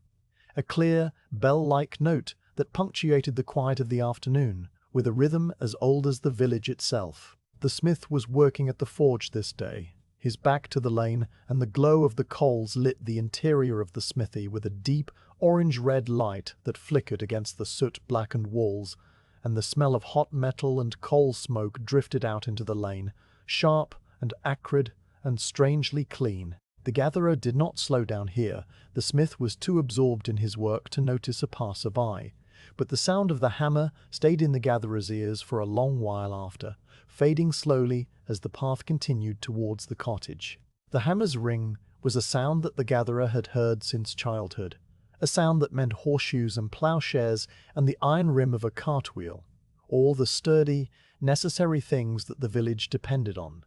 And it was as much a part of the gatherer's world as the murmur of the river and the rustle of the rushes. The lane curved one last time, and the gatherer's own cottage came into view, a small wattle and daub house with its steep thatched roof and its low doorway, and its single window that faced the lane, the window shutter propped open with a stick. The garden in front of the cottage was small and neat, with a few late cabbages and a rosemary bush that had grown woody and thick with age, and a single hen scratched in the dirt beside the doorstep, plucking softly to itself as it searched for grubs. The gatherer saw the cottage with a quiet, settling feeling, a feeling of arrival that was not excitement or relief, but simply the gentle recognition that the journey was done and the day's work was nearing its conclusion, and the basket, which had grown heavier with every step of the long walk, seemed suddenly a little lighter. The afternoon light was now definitely softening, the sun having dropped lower in the sky until it hung just above the line of trees on the far side of the common, and the shadows of the houses and the trees were long and blue and cool, stretching out across the lane and the grass and the thatched roofs. The gatherer walked the last few steps to the cottage, the sound of the river now completely gone, replaced by the smaller, closer sounds of the village, the hen clucking, the distant bark of a dog, the creak of a shutter being closed somewhere. At the door of the cottage, the gatherer set the basket down on the ground with a careful, controlled lowering of the shoulder, feeling the weight leave the body with a soft sigh of relief that was not quite a sound, and the bundles of rushes, still green and neat and tightly tied, rested there in the wicker cradle, ready for the next stage of their quiet transformation. The outbuilding where the rushlight maker worked stood a little apart from the main cottage, set back from the lane and shaded by an old elder tree whose branches had grown so thick and twisted over the years that they formed a natural canopy, filtering the afternoon light into a soft dappled green that shifted and trembled on the ground whenever the breeze stirred. The building itself was small and low, built of the same wattle and daub as the cottage, but older, its thatch darkened with age to a deep, smoky brown and its single narrow window facing east, so that the morning light would fill the workspace, but the stronger, more changeable light of the afternoon would not fall directly on the materials. The door was made of two broad oak planks, darkened with age and fitted with iron hinges that had been made by the village smith long ago, and it stood slightly ajar, held open by a smooth river stone that served as a doorstop, allowing the fresh autumn air to circulate through the interior and carry away the faint, ever-present scent of the fat. Beside the door, a small stone step had been worn into a shallow curve by the passage of feet over many years, and on this step a pair of old leather boots sat side by side, caked with dried mud and waiting to be taken indoors. Inside, the workshop was a single small room, perhaps 12 feet by 10, its walls plastered with a smooth clay mix that had been whitewashed long ago and was now a soft, creamy grey, marked here and there with faint brown stains where the smoke from the fat pot had risen over the years and left its gentle residue.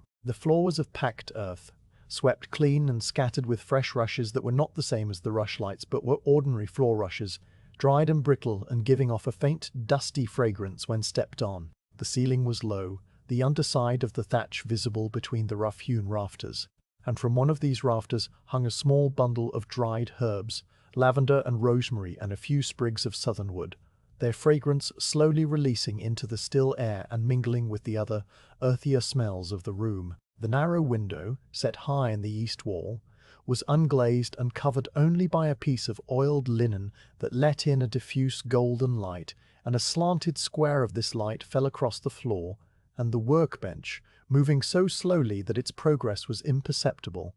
a silent sundial that marked the passing of the hours without any need for numbers. The workbench was the heart of the room, a long, solid table of oak that had been built by the carpenter's grandfather decades ago, and that had been in the rushlight maker's family ever since. Its surface was worn smooth by the friction of countless rushes and the pressure of countless hands, and it had developed over the years a deep, soft patina that was almost the color of honey, darker in the places where the fat had soaked into the wood,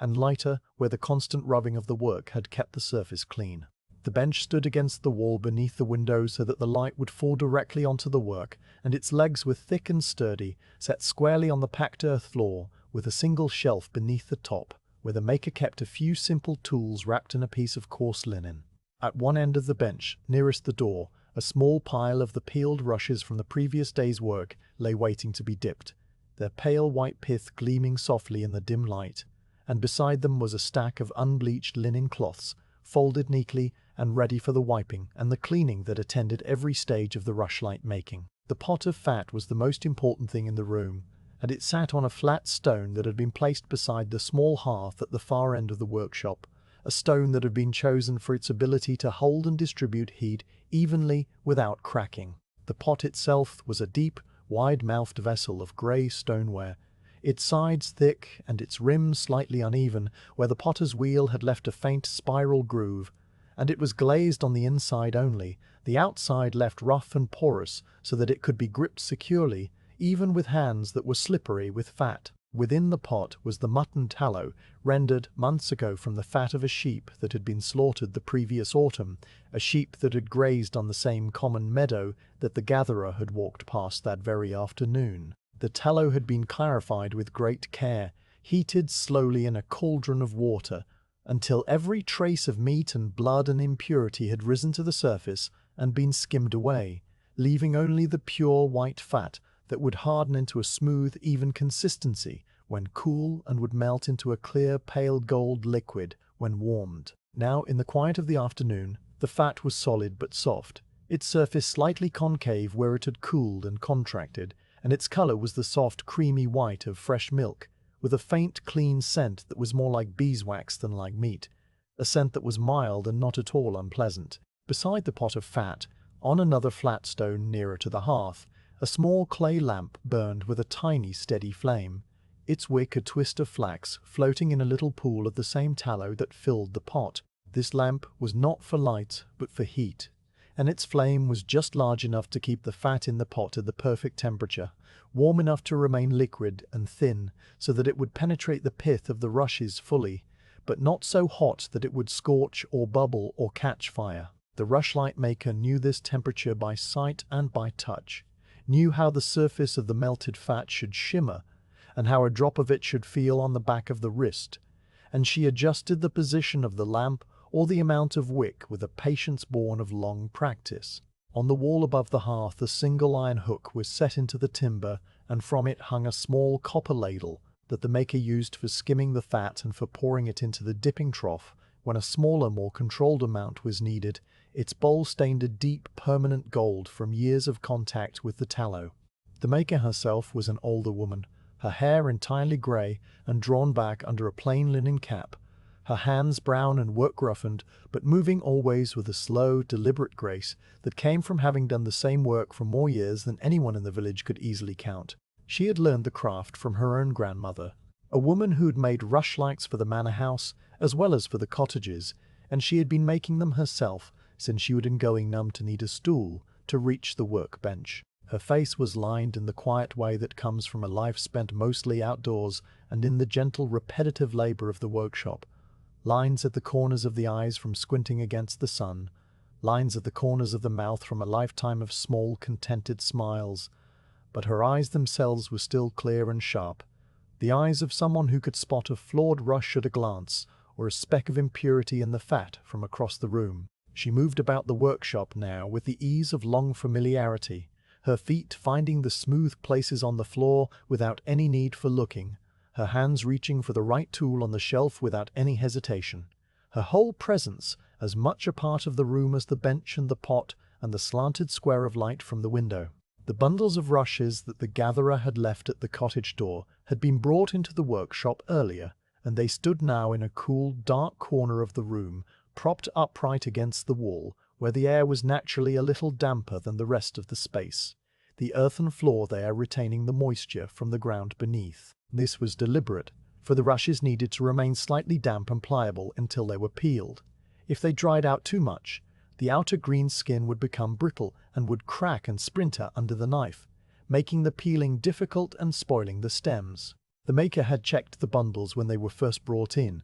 untying one of the willow bark ties and drawing out a few stems to examine them, and she had found them to be excellent, the rushes long and straight and thick, their pith white and unblemished, their cut ends clean and properly slanted. She had made a small sound of approval at the back of her throat, a sound that no one else heard, and then she had retied the bundle and returned it to the corner, satisfied that the gatherer had done the work well, and that the season's rushlights would be as good as any she had ever made. Now, with the afternoon light beginning its slow fade towards evening, and the sounds of the village settling into the quieter rhythms of the late day, the rushlight maker stood at her bench and prepared the space for the work that would begin the next morning. The preparation was a ritual as old as the work itself, a series of small, unhurried actions that set the stage for the hours of steady labor to come, and that were, in their own way, as calming and as necessary as the work itself. She took one of the linen cloths from the stack and spread it out on the bench, smoothing it flat with both hands,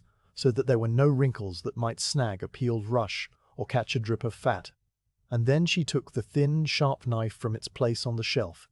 a knife with a short blade of dark iron and a handle of polished bone, and laid it on the cloth with the blade pointing away from her, exactly parallel with the edge of the bench. Beside the knife she placed a small clay cup of water, the water clear and cool from the same spring that the gatherer had drunk from, and this was for wetting the fingers during the peeling so that the green skin of the rushes would slide off more easily. The wooden draining racks, which had been leaning against the wall, were brought over and set up at the far end of the bench, their slatted frames arranged so that the dipped rushes could be laid across them to cool and harden without touching one another. Each rack was made of willow withies woven into a series of parallel bars, and they were light and easy to move, their surfaces darkened with the residue of many dippings. The maker checked the fat pot one final time, leaning over it to breathe in its faint, clean scent, and to press a fingertip gently against the surface, feeling the slight give of the tallow and judging its temperature against the warmth of her own skin. It was exactly right, not yet melted, for the dipping would not begin until tomorrow,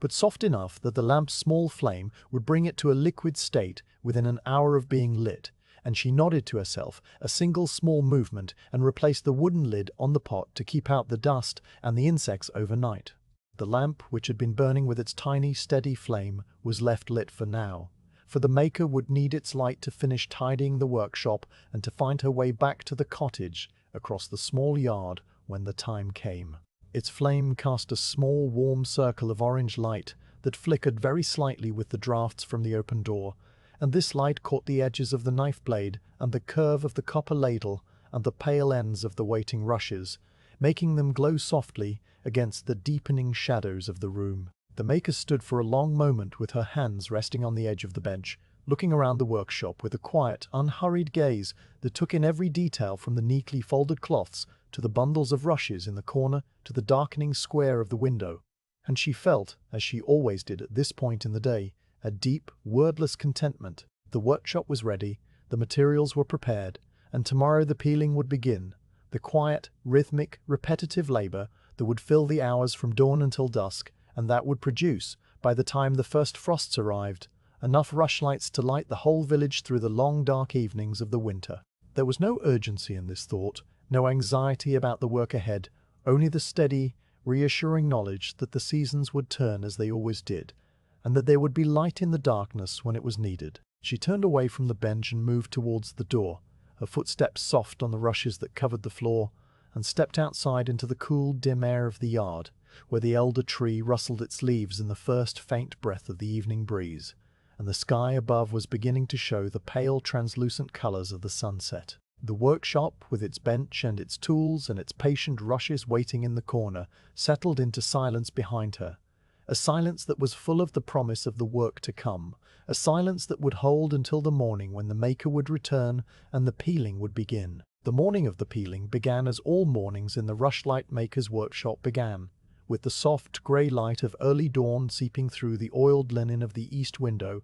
and the first hesitant stirrings of the birds in the elder tree outside the door. The maker had risen before the sun, as she always did, and had eaten a small meal of bread and a cup of warm ale in the quiet of her kitchen while the fire in the cottage hearth crackled back to life from the banked embers of the night before. Now, with the day just beginning and the air still cool and fresh, she crossed the small yard from the cottage to the workshop, her shawl pulled close around her shoulders, her feet finding the familiar path without any need for a lantern. The stone doorstep of the workshop was damp with dew, and the elder leaves hung heavy and dark against the paling sky. She pushed open the heavy oak door, which swung inward with a soft, low groan of its iron hinges, and stepped into the quiet, waiting darkness of the room. The smell of the tallow greeted her first, faint and clean and faintly sweet, and then the earthier scent of the floor rushes and the dried herbs hanging from the rafter, and she breathed in these familiar smells with the same quiet recognition that one breathes the air of home.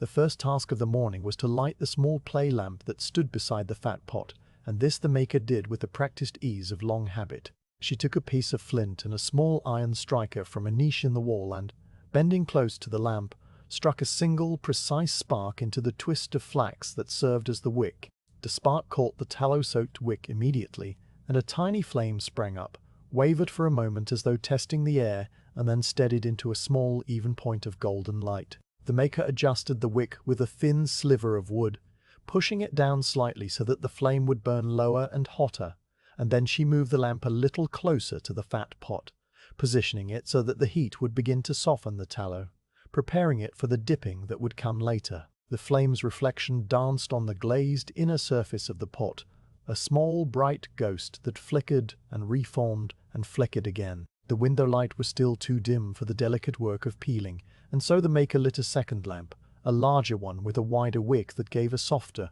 more diffuse light, and placed it on the workbench beside the pile of unpeeled rushes, its gentle glow spreading across the worn oak surface and illuminating the knife, and the clay cup of water, and the neat stack of linen cloths. The bundles of rushes that the gatherer had brought the day before still stood in their cool, damp corner, and the maker went to them now, untying the first bundle with careful, unhurried fingers. The willow bark tie came loose easily, its knot yielding to a single pull, and she drew out a handful of the long green stems, laying them on the bench in a loose, parallel arrangement. In the lamplight, the rushes seemed to glow with their own inner greenness, their skins smooth and waxy and still, faintly damp from the river and the night in the cool corner. The maker ran a finger down the length of one stem, feeling its coolness and its slight pliancy, and she noted again, as she had noted the day before, that the gatherer had done excellent work. The stems were thick and straight and perfectly healthy, with no browning or insect damage or kinked growth,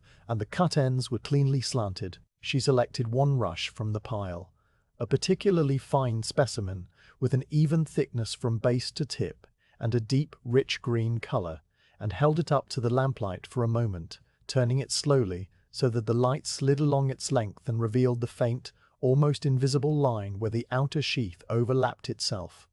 the seam along which the peeling would begin. The knife waited on the linen cloth, its dark blade gleaming softly, and the maker took it up now, settling the polished bone handle into the grip of her right hand with the ease of someone who had held this same knife for more than 40 years. The handle was smooth and warm from the maker's own hand, the bone having long ago absorbed the oils of her skin and developed a soft, yellowish patina that was as individual as a signature. The blade was short, no longer than her index finger, and it tapered to a fine, sharp point that had been honed on the same kind of river pebble that the gatherer used for the sickle,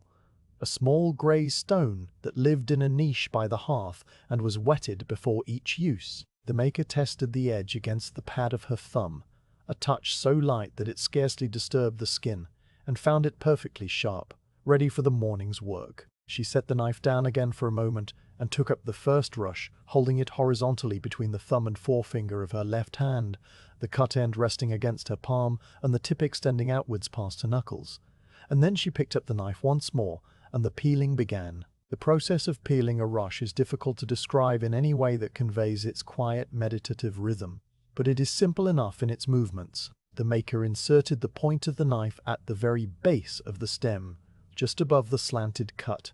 and pressed gently until she felt the blade slip through the outer green skin and meet the white pith beneath. The sensation was a subtle one.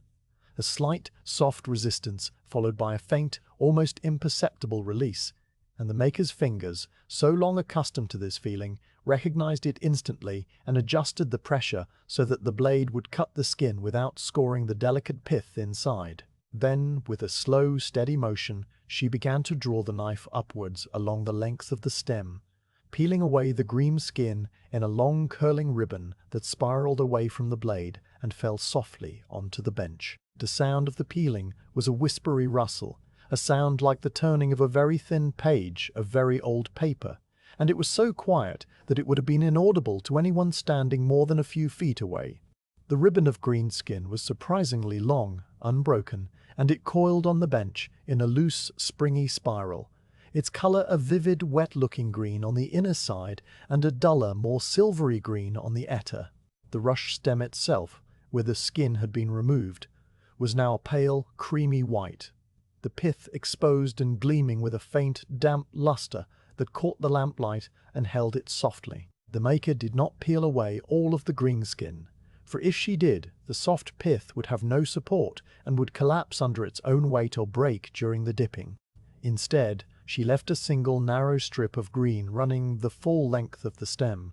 a strip about as wide as a blade of grass, which served as a spine to hold the rush straight and true. This strip was left at the point where the maker had begun the peeling, and she was careful to keep it even and unbroken, a thin green line that ran from base to tip against the surrounding whiteness of the exposed pith. The finished stem, when she held it up to the light, was a strange and lovely thing, a slender white wand with a single green vein running its length. The white soft and almost luminous, the green dark and sharp by contrast, like a single blade of living grass growing through snow. She laid this first peeled rush on the linen cloth to her right, positioning it carefully so that it lay straight and true, and then she reached for a second rush from the pile. The rhythm of the peeling settled over the workshop like a blanket, soft and heavy and deeply soothing. The maker's hands moved through the familiar sequence, pick up the stem, find the seam, insert the knife, draw it upwards, let the green ribbon fall with a slow, unvarying consistency that had nothing of monotony in it and everything of peace. Her mind, like the gatherer's mind by the river, drifted into a state of quiet, receptive stillness, a state in which the hours could pass without notice, and the only things that existed were the rush and the knife and the gentle whispering sound of the green skin parting from the white pith. From time to time she would pause to wet her fingers in the small clay cup of water, for the dampness helped the blade to slide more easily and prevented the green skin from tearing. And each time she did this, she would take a slow, deep breath and let her gaze rest for a moment on the growing pile of peeled rushes to her right, a pile that was now beginning to gleam in the lamplight like a heap of small, pale bones. Then she would return to the work, the knife finding the base of the next stem, the ribbon of green curling away, the soft rustle filling the quiet room. The green peelings, which had begun as a few loose spirals on the bench, accumulated steadily as the morning wore on, piling up in a tangled, fragrant heap that the maker would later gather and set aside, for the peelings had their own uses. They could be dried and twisted into a rough kind of twine, or scattered on the garden as a mulch to keep the weeds down, or simply left to dry and then burned in the heart, where they would flare up briefly with a bright green flame and fill the cottage with the raid with a bright green flame and fill the sharp The maker thought about these things as she worked, not in any focused way, but in the gentle, associative manner of a mind that is occupied with a repetitive task, one thought leading to another and then another, a quiet chain of associations that moved as slowly as the river itself. She thought about the sheep whose fat now sat in the pot beside the hearth, the sheep that had been a ewe named Bramble for the way she had always got herself tangled in the hedgerows. And she thought about the cold winter evening when that sheep had been slaughtered, the way the fat had been trimmed and washed and slowly rendered, and she thought about all the other sheep whose fat had filled this same pot over the years. A long, unbroken line of animals whose lives had been lived on the same village, on the same meadow, and whose These thoughts were not sad, they were simply true, and they passed through the maker's mind as quietly as the green ribbons passed through her fingers, leaving no trace behind. The morning light had strengthened while the maker worked, the grey dawn giving way to a pale golden sunlight that slanted through the oiled linen of the window and fell across the bench in a warm, diffuse glow. The maker, absorbed in the peeling, had not noticed the transition, but she noticed it now, blinking once or twice as her eyes adjusted to the brighter light, and she reached out to extinguish the larger lamp, which was no longer needed. The small lamp beside the fat pot still burned, its flame almost invisible in the daylight, but the maker left it lit, for the tallow needed to stay warm and soft for the dipping that would come after the peeling was done. The rushes on the bench seemed even whiter in the daylight than they had in the lamplight, their pith a soft, chalky white that was faintly translucent at the very edges. And the single green strip that ran the length of each stem was now a bright, vivid line, like a stroke of green ink on a white page. The pile of peeled rushes had grown to a substantial size, perhaps 3 dozen stems laid neatly side by side, their cut ends perfectly aligned and their tips forming a graceful fanned-out spray of white and green. The pile of unpeeled rushes to the maker's left had diminished by a corresponding amount, and the basket that held the remaining bundles stood half empty in its corner, its wicker sides beginning to show through the gaps between the remaining sheaves. The maker's hands continued their slow, steady work, and the green ribbons continued to fall, and the sun continued its silent climb across the sky beyond the window, its light moving across the bench inch by inch, touching now the edge of the linen cloth, now the handle of the knife, now the white curve of a freshly peeled stem. The sounds of the village outside the workshop were muted and distant. The clucking of hens, the creak of the mill wheel, the occasional bark of a dog, all of them filtered through the thick wattle walls and the thatched roof and the soft, insulating presence of the elder tree, so that they reached the maker's ears as nothing more than a gentle, indistinct murmur, a background hum that was somehow more restful than silence. The workshop itself smelled now of the fresh, green, slightly sappy scent of the peelings, a scent that overlaid the older, deeper smell of the tallow and the dried herbs, and the maker breathed this new scent with a quiet appreciation, finding in it the memory of the riverbank from which the rushes had come,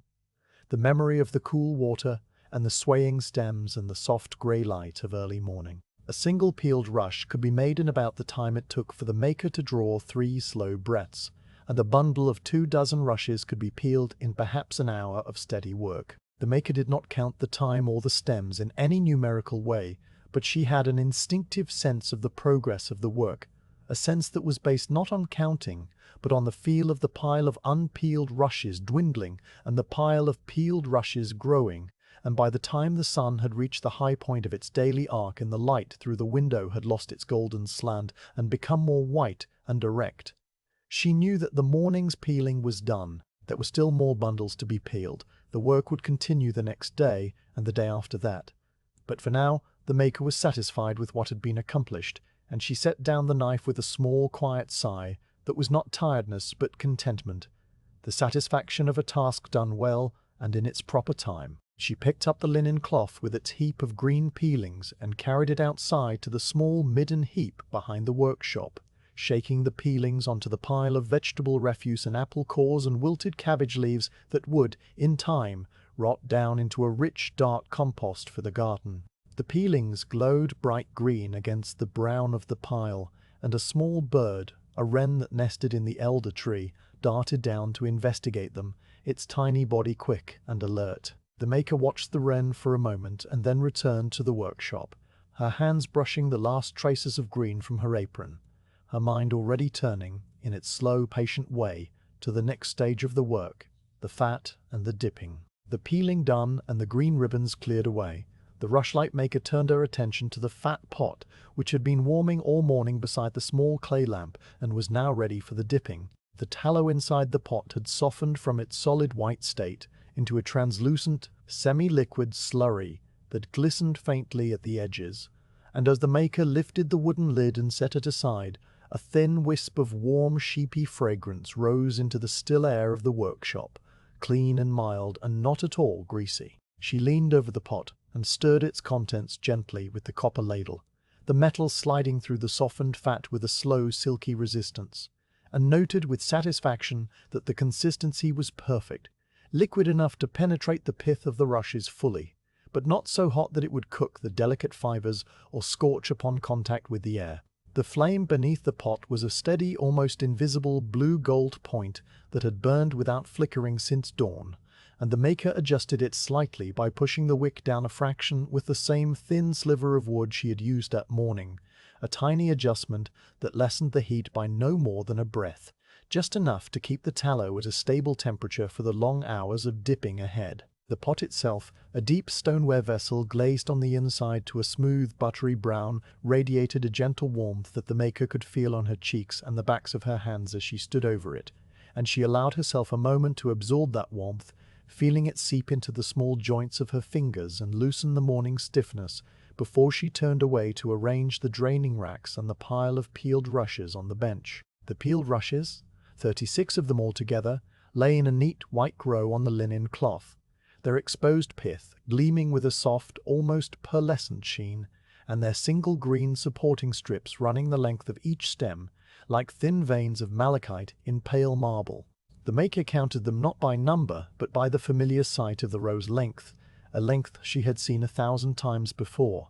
and she judged that there were enough to begin a proper dipping session, enough to fill 2 of the willow racks without crowding. She lifted the first rack and set it on the bench to her left, its slatted frame of withies woven into a series of parallel bars, spaced just wide enough that a dipped rush could be laid across them without touching its neighbors. And then she moved the fat pot a little closer to the bench so that the distance between the dipping and the draining would be as short as possible. The afternoon light, now slanting from the west in a long golden rectangle that fell across the floor and climbed the far wall, was beginning to soften from the harsh white of midday into the mellower tones of early evening, though there were many hours of daylight left yet, and the workshop seemed to hold its breath in the quiet interval between one task and the next, waiting for the dipping to commence. The first rush of the session was always the one that set the rhythm, and the maker chose it with a certain quiet deliberation, picking a stem that was neither the thinnest nor the thickest, but perfectly representative of the batch, its pith even, and its green strip straight. She took it up between thumb and forefinger, holding it at the very base where the slanted cut exposed a clean white circle of pith, and approached the fat pot with the slow, measured step of someone performing an action that was as familiar as breathing. The melted tallow had clarified beautifully. Its surface was a pale, translucent gold, like thin honey or the first runnings of beeswax from a warm comb, and it reflected the maker's face back at her as a wavering, distorted image that broke apart and reformed with every slight movement of the pot. She lowered the rush stems slowly, inserting the cut end into the fat at a shallow angle so that the liquid tallow would flow up into the pith from below, drawn by the same capillary action that would later draw the flame down into the stem. The fat met the pith with a soft, almost inaudible hiss, the slightest whisper of sound that was less a noise and more a sensation at the very edge of hearing, and the maker held the rush there, submerged to within a finger's width of the green strip, while she counted a slow, steady count in her mind. A count that was not made of numbers, but of the rhythm of her own heartbeat. A patient 1, 2, 3, 5 that allowed the tallow to penetrate deeply into spongy core of the stem. When the count was complete, she drew the rush out of the fat with the same slow, deliberate care, holding it upright above the pot so that the excess tallow could drain back down the length of the stem and drip from the cut end into the pot. The drops fell with a soft, liquid patter, each one sending a tiny ripple across the golden surface that spread outwards and dissipated, and the maker watched them fall, her eyes following the slow silver gold beads as they formed at the tip, swelled, and dropped, one by one, until the dripping slowed to an occasional single drop, and then stopped entirely. The rush stem, now coated in a thin, even layer of liquid tallow, had changed in appearance. The white pith had darkened slightly to a rich, creamy ivory where the fat had soaked in, and the surface of the stem was glossy and wet, catching the light in a long, slender gleam that ran from base to tip. The green supporting strip, still visible through the coating of fat, looked like a blade of grass seen through a film of clear water. Its color deepened and enriched. The maker carried the dipped rush carefully to the draining rack and laid it across the first pair of withy bars, positioning it so that the green strip faced upwards and the stem lay perfectly straight, its tip extending slightly beyond the edge of the rack and its cut end resting securely on the woven wood. The second rush followed the first without any pause, the maker's hands settling into the rhythm of the task as naturally as water settles into the shape of a vessel. She took another peeled stem from the pile, held it at the base, lowered it into the fat at the same shallow angle, and held it submerged for the same slow count of heartbeats before drawing it out and letting it drain, the drops falling back into the pot with that same soft, intermittent patter. Liz's second stem joined the first on the draining rack, laid parallel to it with a careful space between them so that their wet surfaces would not touch and mar each other's coating. And then the maker reached for the third rush, and the third was lowered and held and drawn and drained and laid in its place, and so the work continued. The maker did not count the rushes as she dipped them, for counting was a conscious act, and her conscious mind had already begun to drift, slipping into that calm, receptive state that the repetitive labor always induced, a state in which the hands worked on their own while the thoughts wandered far away, through the years and the seasons, and the long procession of autumns that had brought her to this bench, this pot, this afternoon. She thought, as she dipped the seventh or eighth rush, of the first time she had ever been allowed to dip a rushlight by herself, a child of no more than 8 years standing on a stool to reach the pot, her small hands trembling slightly with the importance of the task while her grandmother stood behind her, not speaking, but radiating a quiet, patient approval. The tallow had seemed enormous then,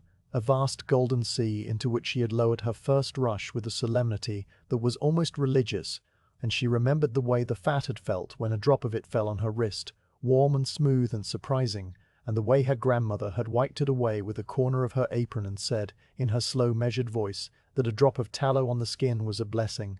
a sign that the light would burn bright. That memory dissolved and was replaced by another, a memory of a different autumn. An autumn when the sheep had been especially fat from a summer of good grazing and the tallow had been especially abundant, so much that the maker and her grandmother had dipped rushlights from dawn until dusk for a full week, the racks filling every corner of the workshop, and the cottage and even the small space under the eaves, the whole house smelling of warm fat and green rushes and the quiet satisfaction of plenty. Other memories followed, drifting through the maker's mind like the slow, silent drift of clouds across a still sky. The year the river had flooded, and the rushes had been thin and scarce. The year a travelling merchant had offered to buy the rushlights for a price that made the household prosper for a whole winter. The year her grandmother had finally set down the knife, for the last time, and left the workshop to the maker's sole care. A passing that had been marked, not by ceremony, but by the simple quiet and bekinging. The maker's hands, meanwhile, continued their steady, unhurried rhythm. Lift the rush from the pile, a brief glance to confirm the straightness of the green strip and the whiteness of the pith. Lower it into the pot, the motion of the arm smooth and controlled, the angle of the wrist unchanging. Hold it submerged, the heartbeat count quiet and patient, the maker's breath slowing to match the rhythm of the count. Draw it out, the rush emerging from the golden fat with a soft, wet sound, the coating glistening and perfect.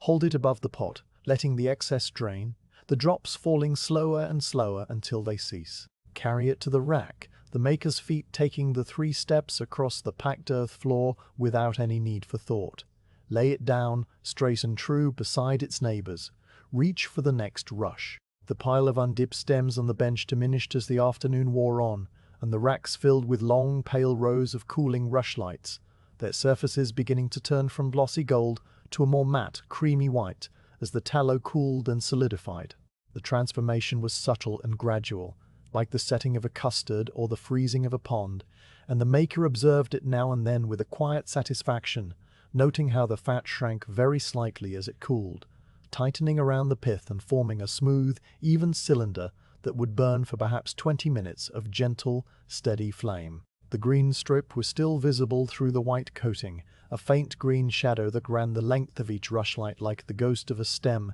and the maker knew from long experience that this strip would chair last when the rushlight was burned, leaving a thin dark line that would hold the ash together and prevent it from falling into the fat and extinguishing the flame. This was the purpose of the green strip, the reason it was left in place during the peeling, and the maker thought about this now, not in words, but in a kind of wordless appreciation for the way the whole process hung together, each step connected to every other step in a chain that ran from the riverbank to the hearth, from the spring growth of the rushes to the autumn slaughter of the sheep to the long dark winter evenings when the rushlights would burn in their iron holders all across the village. The pot of tallow had cooled slightly from the repeated dipping, each rush drawing away a little of the heat as it was inserted, and the maker paused after a dozen stems to push the lamp a little closer and to stir the fat with the copper ladle, redistributing the warmth and checking the consistency. The fat was still perfectly liquid, its surface unblemished by any hint of scum or impurity, and the maker was pleased with it, pleased in the same quiet way that a baker is pleased with a dough that rises properly, or a spinner with a thread that runs smooth and strong. She took a sip of water from the clay cup on the bench, the water cool and clean against her throat, and then she returned to the dipping, the rhythm resuming as though it had never been interrupted. The next rush was lowered and held and drawn and drained, and the next, the maker's mind drifting again, now to the memory of a winter evening when the village had been snowed in for a full week, and the only light in any of the cottages had come from the rushlights she had made that autumn.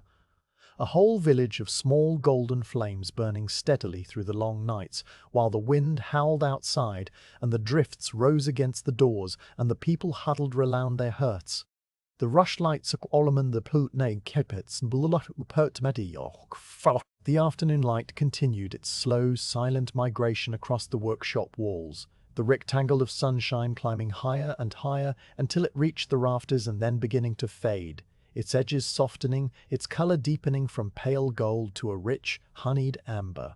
The maker noticed the change without looking up, felt the quality of the light shift against her skin, and the shadows in the corners of the room grow longer and deeper, and she knew that the day was moving towards its end. The first rack was completely full now, its withy bars supporting 24 rushlights laid in neat, parallel rows, each stem identical in its white, glossy coating, each one a small promise of light. The second rack had been filled to half its capacity, a dozen more stems laid across its bars and cooling slowly, and the pile of undipped rushes on the bench was reduced to a small handful of stems that would be finished before the light failed. The maker dipped these last few rushes with the same patient, unhurried care that she had given to the first, not rushing even as the end of the task approached, for rushing was a foreign concept here, a thing that had no place in the workshop or the village or the steady seasonal rhythm of the rushlight maker's life. When the final stem had been laid on the rack and the last drop of tallow had dripped back into the pot,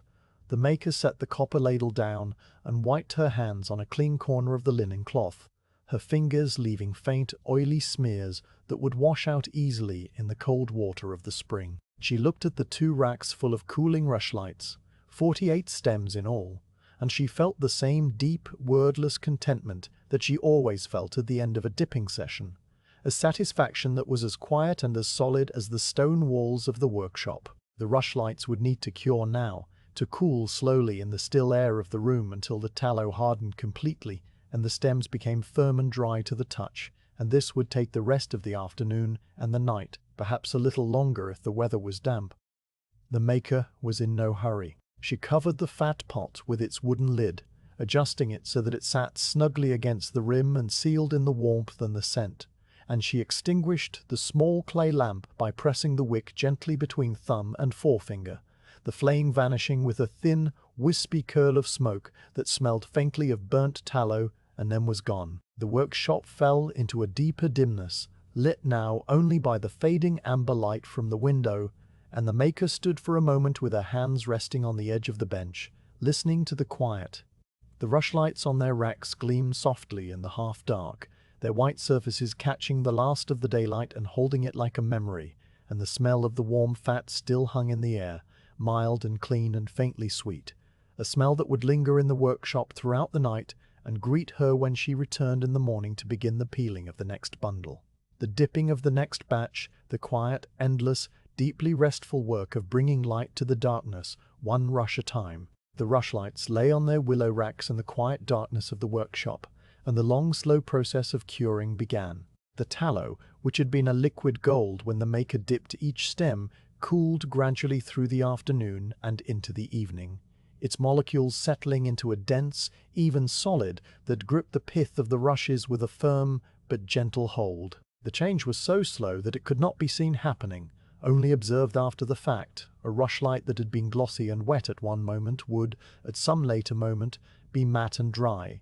its surface a smooth, creamy white, like the flesh of a freshly cut apple. The maker knew the curing process intimately, knew that it could not be hurried by placing the racks near the fire, for that would cause the tallow to melt unevenly and leave thin patches that would burn too quickly, nor could it be left too long in the damp, for that would make the rushes mouldy and the fat rancid. The workshop, with its thick wattle walls and its packed earth floor and its single small window, provided the perfect environment. Cool but not cold, dry but not parched, still but not stagnant, a space that held the autumn air at a steady, even temperature through the day and the night. The maker had checked the conditions many times over the years, always coming to the same conclusion that the old builders of the workshop had known what they were doing, positioning the building under the elder tree, where the shade would keep the summer sun from overheating the interior, and facing the window east so that the morning light would be the only direct light,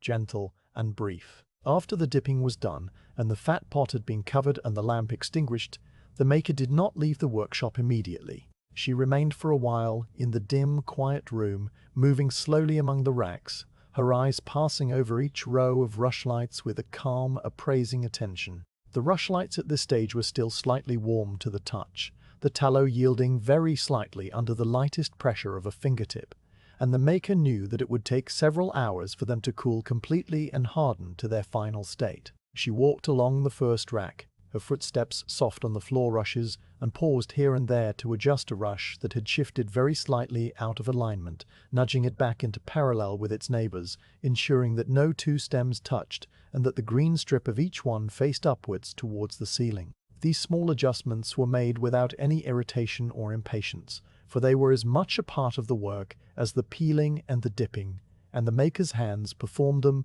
with the same gentle, habitual care. The first sign that the curing was progressing properly came hours later, after the maker had returned to the cottage and eaten her evening meal and sat for a time by the hearth with a cup of warm ale and a small piece of hard cheese. She went back to the workshop as the last light was fading from the sky, carrying a small rushlight in an iron holder to light her way, and she found the racks and their contents transformed. The tallow had hardened to a firm, smooth, opaque white, and the rushlights no longer glistened, but had taken on a soft, almost velvety appearance, their surfaces unblemished and even. The maker lifted one of the rushlights from the rack, holding it carefully between thumb and forefinger, and she tested it by pressing very gently against the side of the stem. The tallow did not yield. It had set completely, and the rush felt solid and substantial in her hand, not heavy, but possessing a certain weightiness that was the weight of the fat it had absorbed,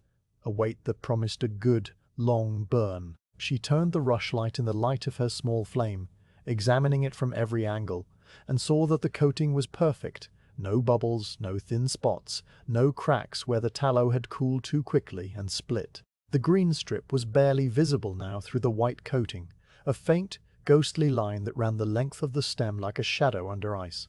and the cut end showed a clean circle of white pith, saturated through with fat, a circle that would light easily when touched to a flame. Satisfied, the maker laid the rushlight back on the rack and continued her inspection of the others, finding each one as good as the first. The curing continued through the night while the village slept under a sky that was half cloud and half clear, the stars appearing and disappearing as the clouds drifted slowly across them. The workshop was dark and silent, the rushlights lying motionless on their racks, and the only movement in the room was the slow, imperceptible settling of the tallow molecules into their final, stable arrangement. By the time the first grey light of dawn began to seep through the oiled linen of the window, the curing was complete, and the rushlights were ready to be taken from the racks and gathered into bundles for the household. The maker, arriving at the workshop shortly after sunrise, could tell at a glance that the process was finished. The rushlights had a certain look about them when they were fully cured,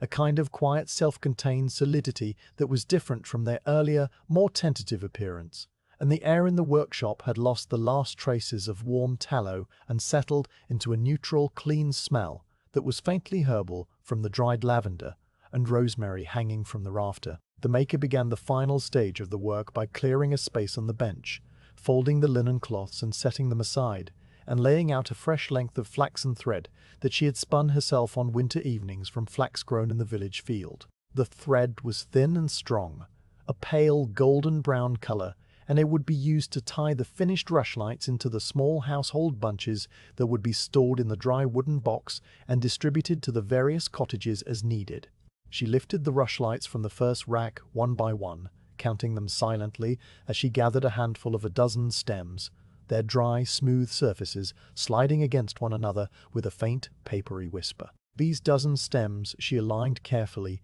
the cut ends all facing the same way, the tips fanning out in a neat spray, and then she wound the flaxen thread around the bundle 3 times just below the tips, pulling it tight and knotting it with a small, secure knot that would hold against being moved and handled, but could be undone with a single pull when the time came to use the rushlights. A second tie was wound around the cut ends, binding them together so that the bundle was secure at both ends, and the finished bunch was laid aside on the bench, a neat little cylinder of white stems that looked like a bundle of pale candles, ready for the winter dark. The maker worked through the morning, untying the racks and gathering the rushlights into bunches,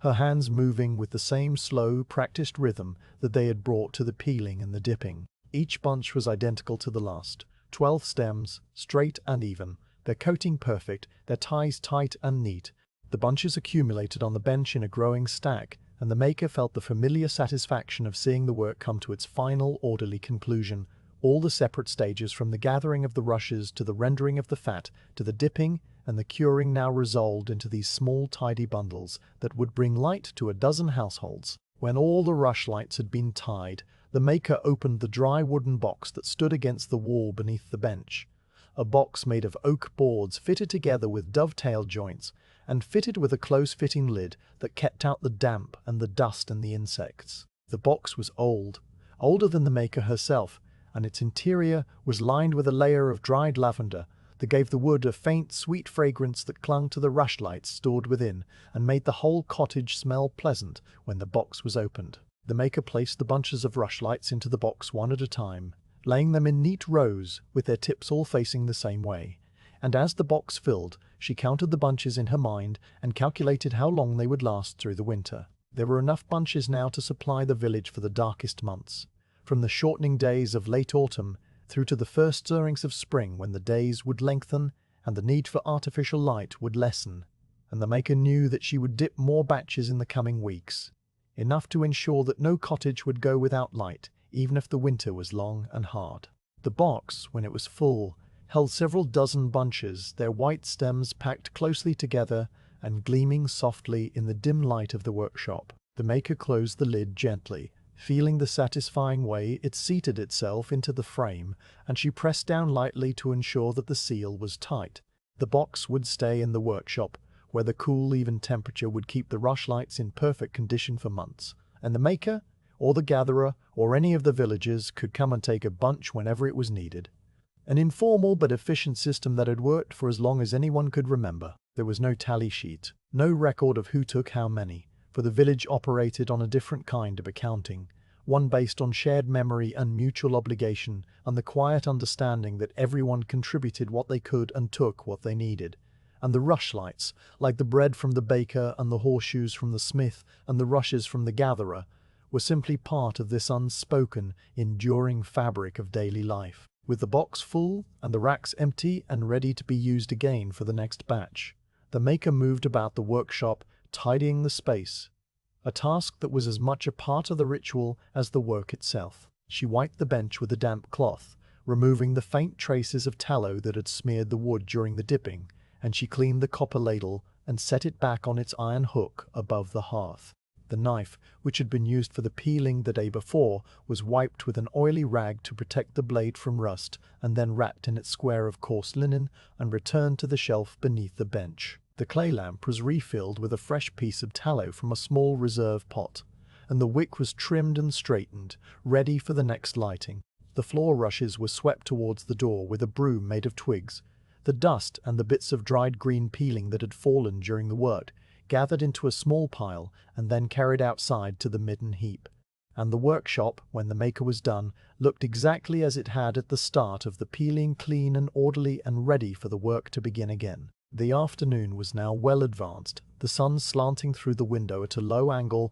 that filled the room with a warm amber light, and the maker stood for a long moment with her hands folded in front of her, looking around the quiet space with a deep, settled peace. The box of rushlights sat closed and full against the wall. The fat pot was covered and cool. The racks were stacked neatly in their corner, and the whole workshop waited in a state of patient readiness. A small, humble room that held within it the light of the coming winter. The maker thought, as she often did at this point in the season, about the many uses to which these rushlights would be put. The small, quiet illuminations that would mark the ordinary moments of village life through the dark months. A rushlight would burn beside a child learning their letters from a scrap of parchment, the flame dancing in the child's wide, concentrating eyes. Another would light the face of a woman mending a torn sleeve by the hearth, her needle dipping in and out of the woolen cloth while the rushlight flickered beside her. A third would be carried carefully up a ladder to a sleeping loft, its small flame casting huge, wavering shadows on the walls and the thatch, the person carrying it moving slowly so that the flame would not gutter. In the church, a rushlight would be placed in a simple iron holder beside the altar, burning through the long night of a winter vigil, its tiny, steady flame a point of warmth in the cold stone darkness. In the miller's house, a rushlight would be lit at the window to guide the miller home from the fields after a late day of working the mill race. All across the village, in a dozen small cottages and a few larger houses, the rushlights that the maker had peeled and dipped and cured would burn their quiet, steady flames, each one lasting for perhaps 20 minutes of gentle light before guttering out and being replaced by another.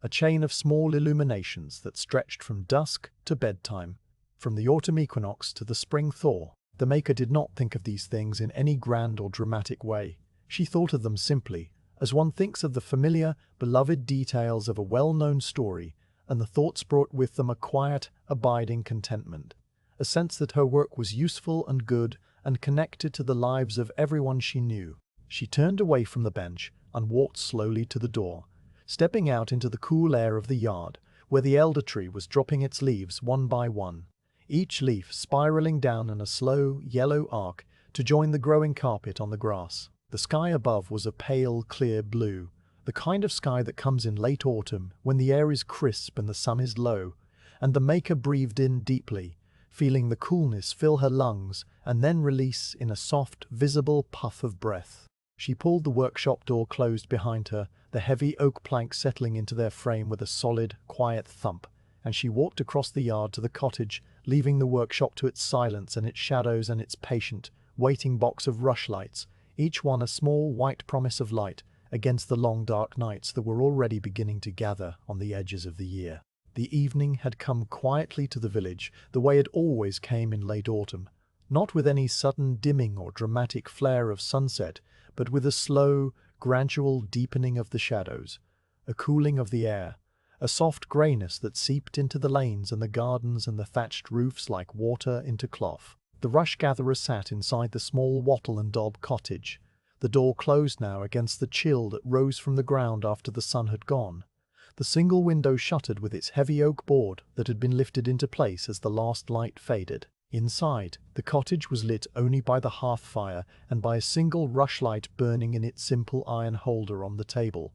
and the two flames together made a small warm sphere of light that pushed back the darkness and filled the room with a soft flickering glow. The gatherer had eaten a supper of pottage from the iron pot that hung over the fire, a thick, savoury stew of beans and leeks, and the little salt pork that had been simmering since the afternoon, and now sat with a cup of water and a small piece of the dark rye bread, the last of the day's food, eating slowly and without any sense of urgency, the way one eats when the day's work is done and there is nothing left to do but rest. The rushlight on the table was one of the makers, a perfect, straight stem of white tallow-coated pith with its single green supporting strip visible as a faint darker line running from base to tip. And it burned with a flame that was small but surprisingly steady, a teardrop-shaped point of golden light that rose from the charred tip of the rush and danced very slightly with every faint movement of the air. The flame was not large, it could not illuminate the whole room the way a wax candle or an oil lamp might, but it made a pool of gentle light around the table, a pool that was just large enough to eat by, to mend a torn shirt by, to sit and think by, and beyond that pool the rest of the cottage lay in a soft, comfortable darkness where the shadows of the furniture and the tools and the hanging bunches of dried herbs merged into a single indistinct dimness. The gatherer watched the flame as he ate, not studying it but simply letting his gaze rest on it, the way one's gaze rests on the surface of a still pond or the slow movement of clouds. And in the quiet of the evening, with the fire crackling softly and the rushlight burning and the whole village settling into its nightly stillness, he felt a deep, abiding sense of peace. The flame of the rushlight consumed the tallow slowly, drawing the liquid fat up through the pith by the same capillary action that had pulled the melted tallow into the stem during the dipping, and as it burned, it gave off a faint, mild scent that was more pleasant than the smell of a wax candle and far less pungent than the smoke of an oil lamp. A scent that was slightly sweet and slightly sheepy and that the gatherer had known since childhood. The smell of home on a winter evening. The flame made a very soft sound as it burned, a sound that was less a crackle and more a gentle, steady whisper, the sound of the fat vaporizing and the pith slowly consuming itself, and every so often the charred tip of the rush would blow a deep, intense orange for a moment before the flame steadied again,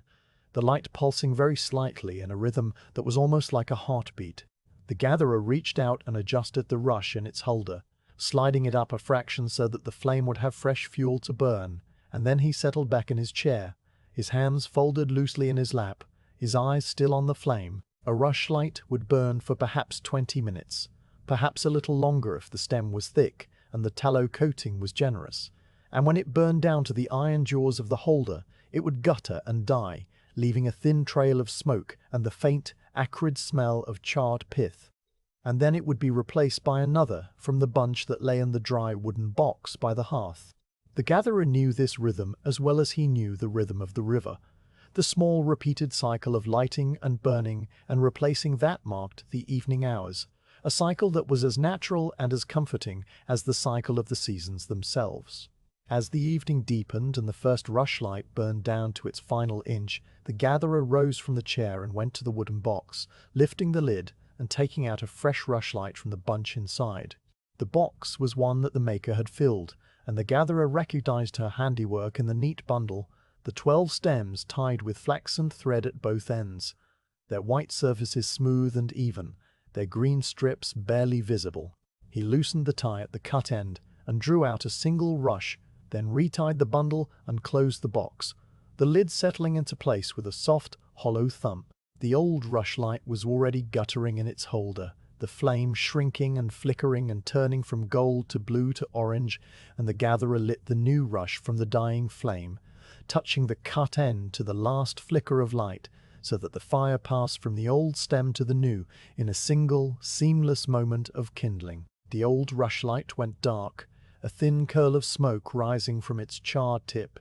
and the gatherer laid it aside on the hearthstone to be swept up in the morning, and the new rushlight took its place in the holder,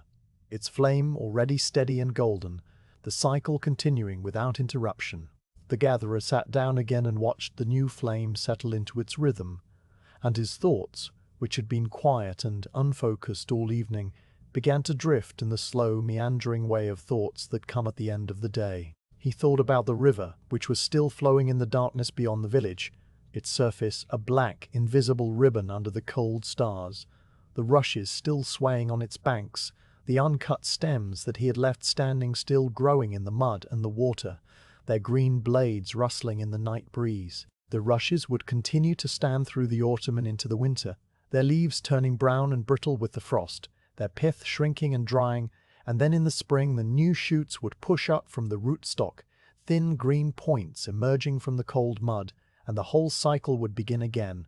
The gathering and the peeling and the dipping, the same tasks performed by the same hands in the same places. A chain of quiet labor that linked the years together like the links of a chain. The gatherer thought about the maker in her workshop under the elder tree, the box of rushlights full and waiting, and he thought about the sheep that had given its fat, the ewe named Bramble who was now gone, but whose tallow would light the village through the winter, and he thought about the river Pebble that sharpened the sickle blade, the same pebble that had sharpened the blade for years, and would sharpen it for years more, and all of these thoughts were connected, not in any logical or sequential way, but in skate that did not have in Menadot. A small sound came from outside the cottage, the soft, questioning hoot of an owl somewhere in the trees on the edge of the common, and the gatherer lifted his head and listened for a moment, but the owl did not call again, and the silence returned, deeper than before. The village at night was a quiet place, far quieter than any modern mind can easily imagine, for there were no machines, no distant traffic, no electrical hum, no artificial sounds of any kind except the sounds that the people and the animals and the elements made. Mapped. The wind in the thatch, the creak of a floorboard as the house settled, the distant bark of a fox in the woods, the soft, rhythmic snoring of a child in the next cottage. These were the sounds of the night, and they were so quiet and so scattered that the silence between them was vast and deep, a silence that seemed almost tangible, a silence that wrapped around the cottage like a blanket and held everything still. The gatherer, sitting in his pool of rushlight, felt this silence as a physical presence, a calm, restful weight that pressed gently on the ears and the mind and the breath. And he let it settle over him without resistance, his thoughts still drifting, his eyes still drifting, his eyes still on the flame. The second rushlight burned down more slowly than the first, or perhaps it only seemed that way, for the gatherer's sense of time had become loose and elastic, the minutes stretching out into a long, peaceful continuum where there was no need to measure or to hurry. The flame flickered and steadied, and the tallow gave off its mild, familiar scent, and the shadows on the walls shifted very slightly as the flame danced. The gatherer thought about the other cottages in the village, the other rushlights that were burning now in other iron holders, the other people who were sitting by their own hearths in their own pools of gentle light, and he felt a quiet connection to all of them, a sense of shared darkness and shared light that was as old as the village and as ordinary as the bread in the baker's oven. In the smith's house, the smith was probably asleep already, tired from the long day of hammering at the forge, but his wife might still be awake, spinning wool by the light of a rushlight, her foot working the treadle of the wheel in a slow, steady rhythm.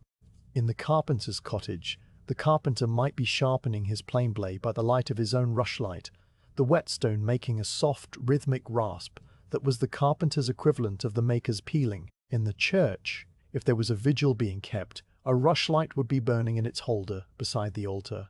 a single, tiny point of light in the vast darkness of the stone nave, the flame reflecting faintly off the metal of the candlesticks and the polished wood of the pews. All across the village, the rushlights were burning, and the gatherer, who rarely thought about such things in words, felt a quiet, unspoken satisfaction in knowing that the work of his hands, the rushes he had cut from the riverbank, were now bringing light to all these people, his friends and neighbors, his fellow villagers, the people he had known all his life. The second rushlight guttered at last, its flame shrinking to a tiny blue point and then vanishing with a thin, final wisp of smoke, and the gatherer considered lighting a third,